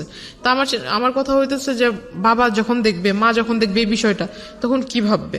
ডিসিশন পাওয়ার পর আমরা নিজেদের যতটুকু যথাসাধ্য চেষ্টা করে যে আসামিকে অ্যারেস্ট করছি, তা আসামিকে অ্যারেস্ট করে লাভটা কি হলো। ডেফিনেটলি মানে ক্ষিপ্ত হওয়া উচিত, আমরা নিজেরাই ক্ষিপ্ত হয়ে যাচ্ছি আপনার কথা শোনার পরে। খুব রেগে যায় তখন, আসলে আমি চুপচাপ ছিলাম। তখন আমাকে সে রাগ করে আমাকে বলতেছে যে ওরে বাড়িতে দিয়েও লাভ নাই, এর থেকে বোঝা যাইতেছে যে আসামির সাথে ওর ভালো কম্বিনেশন আছে। ইউ ডোন্ট ডিজার্ভ ইট, প্রথম কথা হচ্ছে এটা, কারণ আপনি এত বড় রকমের ভুল করেছেন, আনথিঙ্কেবল। ওকে, তারপর তখন আর আমাকে মানে কেউ পাত্তা দিচ্ছিল না, কেউ দাম দিয়ে কথা বলছিল না, কেউ আমাকে মানে কোন একটা ভালো কিছুর জন্য বলছিল না, সবাই যেন এরা চলতো। 4 মাস না 5 মাস পর সে জেল থেকে বের হয়, বের হওয়ার সাথে সাথে আমার মামির সাথে কন্ট্যাক্ট করে।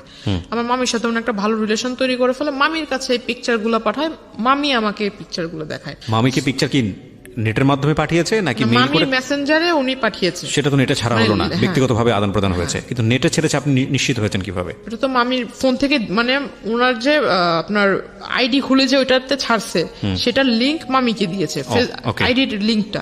মামি আইডিতে ঢুকছে, ঢুকে পিকচার উনি দেখছে, দেখার পর আমাকে দেখাইছে। তখন আসলে আমি সুইসাইড করার আর কি মানে প্ল্যানটা করি। তখন থেকে মানে সে করে কি ওই যে ওই পেপারস গুলা দিয়ে অভিযোগ করে 13টা জায়গাতে অভিযোগ করার পর আস্তে আস্তে মানে যে আপনার বাড়িতে র্যাব, তারপর পুলিশ, ডিবির লোক দিনে 3-4 বার করে আমি আমার বাড়ির লোকের হয়ে অভিযোগ করেছি যে আমার বাড়ির লোকগুলা মাদক ব্যবসার সাথে জড়িত, প্লাস আমার সাথেও বাজে কাজ করায়, আমাকে ফোর্স করে। ও কি চাচ্ছিল মানে যে লোকটা আপনাকে এভাবে জোর করে নিয়ে সংসার করবে, ও সামহাও আপনাকে লাইফ লাগবে, যেহেতু এত কিছু হয়ে গেছে এবং সে প্ল্যান ছিল আর কি। ওকে, তারপরে কিডন্যাপ করলো আপনার বোনকে। তারপর বোনকে কিডন্যাপ করার পর আমার বোনকে নেওয়ার সাথে সাথে আপনার খুব মানে আমাদেরকে তো কল দিচ্ছে, আমাকে কল দিচ্ছে বারবার, যে বলতেছে যে তুই যদি না আসিস তাহলে তোর বোনকে আর দেখতে পারবি না।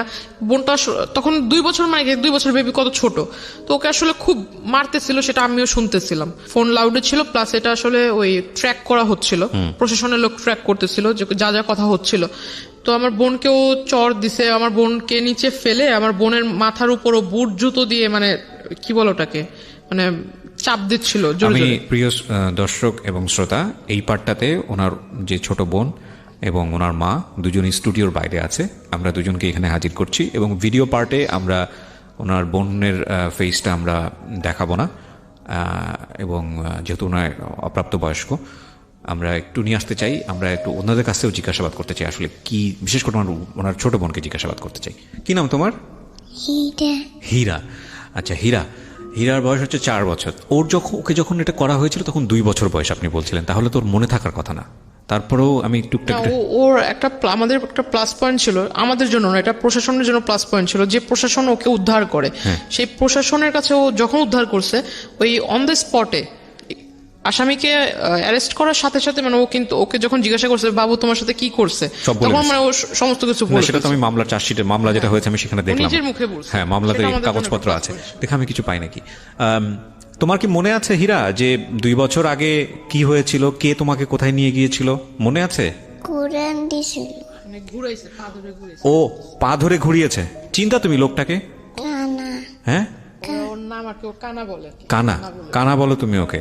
আচ্ছা, তো কোথা থেকে নিয়ে গিয়েছিল তোমাকে? আমি খেলতেছিলাম, তারপরে আমার নিয়ে দিছিল। তোমাকে নিয়ে গিয়েছিল কি বলে নিয়ে গিয়েছিল? কইছে কি আমারে মারবে তোমাকে, ধরে নিয়ে গেছিল। কি করেছে তোমাকে? ঘুরিয়েছে, আর কি করেছে তোমার সাথে? পাউদা কুরআন দিছে, থাপ্পড় মারছে। ওহো, তারপরে তুমি বাসায় আসলা কিভাবে? বাসায় আমার নানা আইনা দিছে। আচ্ছা, কিভাবে উদ্ধার হয়েছিল আমাকে একটু বলেন তো, আপনি বলেন। যে ওকে মানে আমাকে ওই লোক বলছিল যে তোর বোনকে যে আমি যে নিয়ে আসছি, যেভাবে নিয়ে আসছি, যে মাধ্যমে নিয়ে আসছি, এখন ওর মুক্তিপণ হিসেবে যেটা চাই সেটা হলো তুই। না, আমি বুঝতে পেরেছি, আমি রেজাল্ট জানতে চাচ্ছি। তো আপনি তাহলে কি করলেন? ওনার কথায় কনভিন্স হয়েছে না? হ্যাঁ, আমার কথা শুনে আমার মনে হলো যে যেহেতু আমার কারণে সে এত কিছু করতেছে, আর আমাকে পাওয়ার পর যদি সে আসলে এগুলো না করে, এগুলো থেকে যদি বিরত থাকে, তাহলে আমি আমার বোন এবং মাকে ভালো রাখার জন্য, যাতে আমার কারণে তাদের সমাজের লোকের কাছ থেকে কিছু না শুনতে হয়, আমি এই জন্য এতটুকু স্যাক্রিফাইস করব। যেহেতু আমার লাইফের লেখাপড়ার ইচ্ছা ছিল, লেখাপড়াটা শেষ হয়ে আমি গেছে। কোনো ব্যাখ্যাতে যাচ্ছি না। তারপর আপনি কি করলেন? তারপর আমি আসলে যাই, ওনারা সবাই মিলে বসে একটা স্ট্যাম্পের মাধ্যমে, স্ট্যাম্পে লিখিত হয় যে ও আমাকে এই দিবে সেই দিবে, মানে জমি টমি দিবে, হাবিজাবি লিখে আমাকে ওর হাতে দেয়। এখানে একটা কথা বলে রাখি যারা শ্রোতা এবং দর্শক আছেন, এখানে আমরা খুব সচেতনভাবেই উনি যার সম্পর্কে কথাগুলো বলেছে তার পরিচিতি আমরা রিভিল করিনি, because this is not investigative show. এবং শুধু এটাই না, উনি যাকে মামা বলছেন বা যাদের আশেপাশে যে লোকজনের কথা আছে, they are highly background in our society, very very high background. এখানে আপনি বললে অবাক হয়ে যাবেন যেখানে কারা কারা ওনার সঙ্গে জড়িত। হ্যাঁ, মানে এমন কেউ নাই প্রশাসনের টপ লেভেল থেকে শুরু করে, মানে রাজনীতিবিদ থেকে শুরু করে ওনার আত্মীয় স্বজন, বাট আমরা কারোর পরিচয় রিভিল করিনি। বাট আমি কথাটা এই কারণেই বলছি যে এইরকম একটা ব্যাকগ্রাউন্ডে থাকার পরেও একটা মেয়ে এই পরিমাণ ভিকটিম হতে পারে আমাদের সোসাইটিতে, that is quite unthinkable to me. মানে আমি ভাবতে পারতেছি না এই কারণে যে মানে এতটা কিভাবে সম্ভব, বলেন। তারপর আমি ওখানে যাই, যাওয়ার পর দেখলাম, আমি যেদিন থেকে গেলাম, যাওয়ার পর দেখলাম যে একদম সে আর আগের মতো নাই, সে একদম ভালো না। আমি যতদিন ছিলাম ততদিন আর কোনো সমস্যা নেই। কতদিন ছিলেন? আমি ওখানে 15 দিন ছিলাম। তারপরে ব্যাক করলেন কেন? ব্যাক করার কারণ হলো, সে 15 দিনের ভিতরে তার সাথে আমার এমনি কোনো গ্যাঞ্জাম হয়নি, শুধু গ্যাঞ্জাম হতো এটাই, সে বারবার আমাকে বলতো যে তোর বাড়িতে কল দে, আমি তোর বাড়ির লোকের সাথে কথা বলবো, তোর বাড়ির লোককে আমাকে মেনে নিবে, আমাকে মেনে নিতে হবে। 65 বছরের একজন বৃদ্ধ লোক, সে বারবার আমাকে এটাই বলতো। এবং আপনি হচ্ছেন তখন 17-18 বছর বয়স। হ্যাঁ, আর আমাকে বারবার এক কথা বলতো যে তোরে যদি আমি না পাই, আমি যেভাবে চাই সেভাবে মোস্ট কমন ওয়ার্ড, যারা ক্রেজি হয় ছেলেরা তাদের এটা খুব কম। তোরে যদি আমি না পাই অ্যাসিড মারবো, বা অন্য কারো হতে দিব না, কমন ওয়ার্ড। আপনি ছেলেরা কমন ওয়ার্ড কিভাবে বলবেন? সাথে অ্যাসিড নিয়ে আসছে হাতে করে, সাথে করে অ্যাসিড নিয়ে আসছে। আচ্ছা, মামা আমাকে বাসায় যেতে বললো, বাসায় চলে যাই। বাসায় যাওয়ার পর আমি আসলে গেছি, তার পরের দিনই আমার নামে মামলা করে যে আমি তার বাসা থেকে আসার সময় জিনিসপত্র চুরি করে নিয়ে আসছেন। হ্যাঁ, তার জমি জমার টাকা পয়সা, তার পাসপোর্ট, তার নাকি ট্রান্সপোর্টের লাইসেন্স। বাংলাদেশে এই মামলা অসংখ্য মেয়ের নামে করে যখন এই যে বাসা থেকে চলে আসে। এই একটা মামলায় আছে, এটাই করা হয় এই শুধুমাত্র কিছুদিন হ্যারাসমেন্ট রাখার জন্য। ডেফিনেটলি সেটা আপনার ভাগ্যে হয়েছে আমার যেটা মনে হয়। তারপর আপনি অ্যারেস্ট হয়েছেন। হ্যাঁ, আমি যখন মানা করি যে আমি ওই লোকের সাথে যাব না, তখন তারা আমাকে কোর্টে পাঠিয়ে দেয়, এবং আমার নানা ওর সাথে ছিল, নানাকেও তারা কোর্টে পাঠিয়ে দেয়। আমার নানা চলে যায় কেরানীগঞ্জের জেলে, আর আমি চলে যাই ওই যে, নানাও জেলে চলে যায়। হ্যাঁ, নানা ছিল 2 দিন, কারণ নানাকে আর আমাকেই নিছে, আর কাউকে নেয়নি। আসামি করেছে আপনাদের দুজনকেই। তো যাই হোক, আপনি কতদিন ছিলেন জেলে? আমি 3 দিন ছিলাম। আর আপনার নানা ছিল 2 দিন। তারপর আপনাদেরকে জামিনে বের করে কে? হ্যাঁ, না, আমার নানি বের করে। আপনার মার সাথে একটু কথা বলবো আমি। হ্যাঁ, আপনার মাকে আপনি দিবেন, উনি ইশারায় কথা বলুক, আপনি আমার হয়ে কোশ্চেনগুলো ওনাকে করেন, তাহলে উনি যদি অ্যান্সারটা বলবে, ওটাও আপনি দুবাস হিসেবে কাজ করেন, ওটা আপনার কাছে রাখেন। আমি একটু আপনার সঙ্গে কথা বলতে যাচ্ছি, সেটা হলো যে আপনার মেয়ে যে এত কিছু করেছে, এত ঘটনা ঘটেছে, এখন মেয়েকে নিয়ে কি চিন্তা করছেন? কিছু বলতে চান আপনি? একটু বোঝান তো।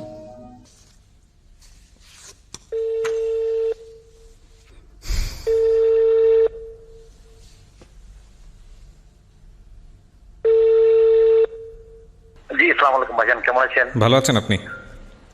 আলহামদুলিল্লাহ। আচ্ছা, আপনার কাছে ফোন দিয়েছি জানার জন্য, সেটা হচ্ছে জান্নাত নামে কোনো মেয়ে কি আপনি চেনেন? হ্যাঁ, চিনি। আচ্ছা, উনি এসেছিলেন আমাদের এখানে, জীবন গল্পটা এখানে বলেছে। তো পুরো জীবন গল্পেই যেটা হয়েছে যে আপনার নামটা জড়িত। হ্যাঁ, তো আমরা যে গল্পটা নিলাম সেখানে আমরা দেখেছি যে মূল বিষয়টা যেটা এসছে, বেশ কয়েকটা বিষয় আপনার বক্তব্য জানার জন্য আপনাকে ফোন দেয়া। এবং এই 1 নম্বর সেটা হলো যে উনি যেটা দাবি করেছেন যে এক পর্যায়ে ওনাকে আপনি প্রেমে পড়তে বাধ্য করেন বা এরকম একটা কিছু, এবং তারপরে যেটা হয় যে ওনাকে আপনি কিডন্যাপ করে বিয়ে করেন, জোর করে বিয়ে করেন, এবং কিছু কাগজে সাইন নেন। এটা কতটুকু সত্য? 100% মিথ্যা। ইনশাআল্লাহ আমি কোরআন শরীফ হাতে নিয়ে আপনাদের সামনে বসবো, আমি সব এভিডেন্স দিয়ে আপনার সাথে বসবো। কিন্তু আমার এখানে যে এভিডেন্সটা আমি পেয়েছি, এই ঘটনার প্রেক্ষাপটে আপনার বিরুদ্ধে একটা মামলা হয়। হ্যাঁ, ওই মামলাটাতে সে 22 ধারা কি জবানবন্দি দিয়েছে, ওটা কি দেখছেন? না, জবানবন্দির চাই আমার হাতে যে চার্জশিটটা আছে, সেই চার্জশিটে আমি যেটা দেখতে পাচ্ছি, এখানে চার্জশিটে আপনাকে দোষী প্রমাণ করা হয়েছে। না, আমি এখনো দোষী প্রমাণ হয়নি, মামলা প্রায় খালাসের পথে। যে সে তাকে যে অপহরণ করা হয়েছে সে যে বলছে, এবং সে যে 22 ধারায় জবানবন্দি মাননীয় বিজ্ঞ আদালতে সম্মানিত ম্যাজিস্ট্রেট সাহেবের কাছে দিয়েছেন, ওই 22 ধারার কাগজটা তাকে দিতে বলেন। ওইখানে সেইটা প্রমাণ করে গেছে যে আমি তাকে কিডন্যাপ করি নাই। তারা তো শুধু তাদের কথাগুলোই বলছে, কিন্তু তারা মিথ্যা কথাগুলো বলছে। তো যেই জিনিসগুলো আমার হাতে এসছে প্রমাণের জায়গা থেকে, একটা হচ্ছে কিছু তদন্ত রিপোর্ট। প্রথম যে মামলাটা হয়েছিল আপনার, উনি যে মামলাটা করেছিলেন, সেই মামলায় আমি যেটা দেখতে পাচ্ছি যে চার্জশিটটা দেওয়া হয়েছে, সেই চার্জশিটে স্পষ্টভাবেই বলা হয়েছে যে আপনি ওনাকে কিডন্যাপ করেছেন। এবং এর পরবর্তী বক্তব্য আপনার যেটা, আপনি যেটা বলছেন যে 22 ধারা বা মামলা ডিসমিসের পথে আছে, এটা হচ্ছে আপনার বক্তব্য, তাই তো? হ্যাঁ, 22 ধারা সে বিজ্ঞ আদালতে যে জবানবন্দি দিয়েছে ওই ধারাতে বলতে আমি তাকে অপহরণ করি না, সে স্বেচ্ছায় আমার সাথে গিয়েছে। আচ্ছা, এটা হচ্ছে এই প্রেক্ষাপটে আপনার বক্তব্য, কিন্তু আপনি কোর্টকে রেফার করছেন। 1 2 নম্বর যেটা, সেটা হচ্ছে আপনার বিরুদ্ধে আরো একটি মামলা হয়। সেই মামলাটা হচ্ছে তার যে ছোট বোন, তার বয়স এখন বোধ, তার ছোট বোনকে অপহরণ করেন আপনি, এবং তাকে পাওয়ার জন্য, তাকে করার জন্য, মানে জোর করে পাওয়ার জন্য। সেই সময় আপনার তার সাথে যে ফোনের কথোপকথন, সেই কথোপকথন লিখিত আকারে এখানে আছে। এবং আমি যেটা দেখতে পাচ্ছি, সেই মামলারও একটা চার্জশিট হয়েছে। সেই চার্জশিটে স্পষ্ট করে বলা হয়েছে যে আপনি অপহরণ করেছেন, আপনাকে অন স্পট ধরা হয়েছে, এবং আপনি এটার অপরাধী। কি বলার আছে এটার প্রেক্ষাপটে? এই প্রসঙ্গে তার মামা তাদের স্থানীয় ইউনিয়ন পরিষদ চেয়ারম্যান একটা বৈঠক করে বিচার করে আমাদেরকে মীমাংসা করে দিয়েছেন। কেমন মীমাংসা করে দেওয়ার পরে তিনি 10 মাস 10 দিন পরে আবার আমার কাছে চলে আসতেন যে আমি সংসার করব। এই প্রতিমধ্যে তার মামা, তার নানি এবং তার তার নানা, তার মামি, তার মামা এবং সে প্রায় আমার সাথে যোগাযোগ করতো টেলিফোনে। আমি বললাম যে না, যেটা একেবারে শেষ হয়ে গেছে, ওটা নিয়ে আমি আর মাথা কামাইতে রাজি না।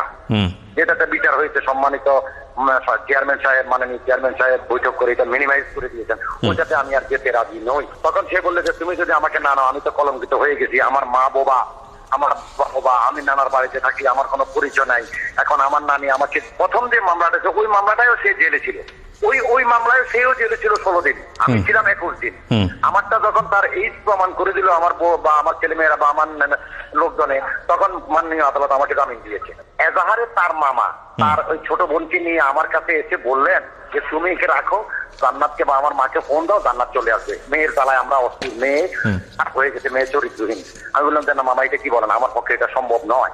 এজাহারে তার মামার নাম ছিল, কিন্তু তার থেকে তার মামার নাম বাদ দিয়ে সেখানে আমার নাম দিয়ে একজনও সাক্ষী দিতে আসে না, কোনো মামলাকে সাক্ষী দিতে। আচ্ছা, সবশেষে আমি আপনার নিশ্চয়ই আপনার বলার অনেক কিছু আছে, আমি আপনাকে বলার জায়গা থেকে, আমি এই জায়গাটা থেকে আমি মনে করি আপনার বলতে দেওয়া উচিত। কিন্তু আমি শেষমেশ যে প্রশ্নটা করতে চাই মানবিক জায়গা থেকে, আমি প্রথম যে ব্যাপারটা আমি আপনাকে পরিষ্কার করি, আমাদের অনুষ্ঠানের উদ্দেশ্য আপনি দোষী না জান্নাত দোষী সেই বিষয়টা প্রমাণ করা না।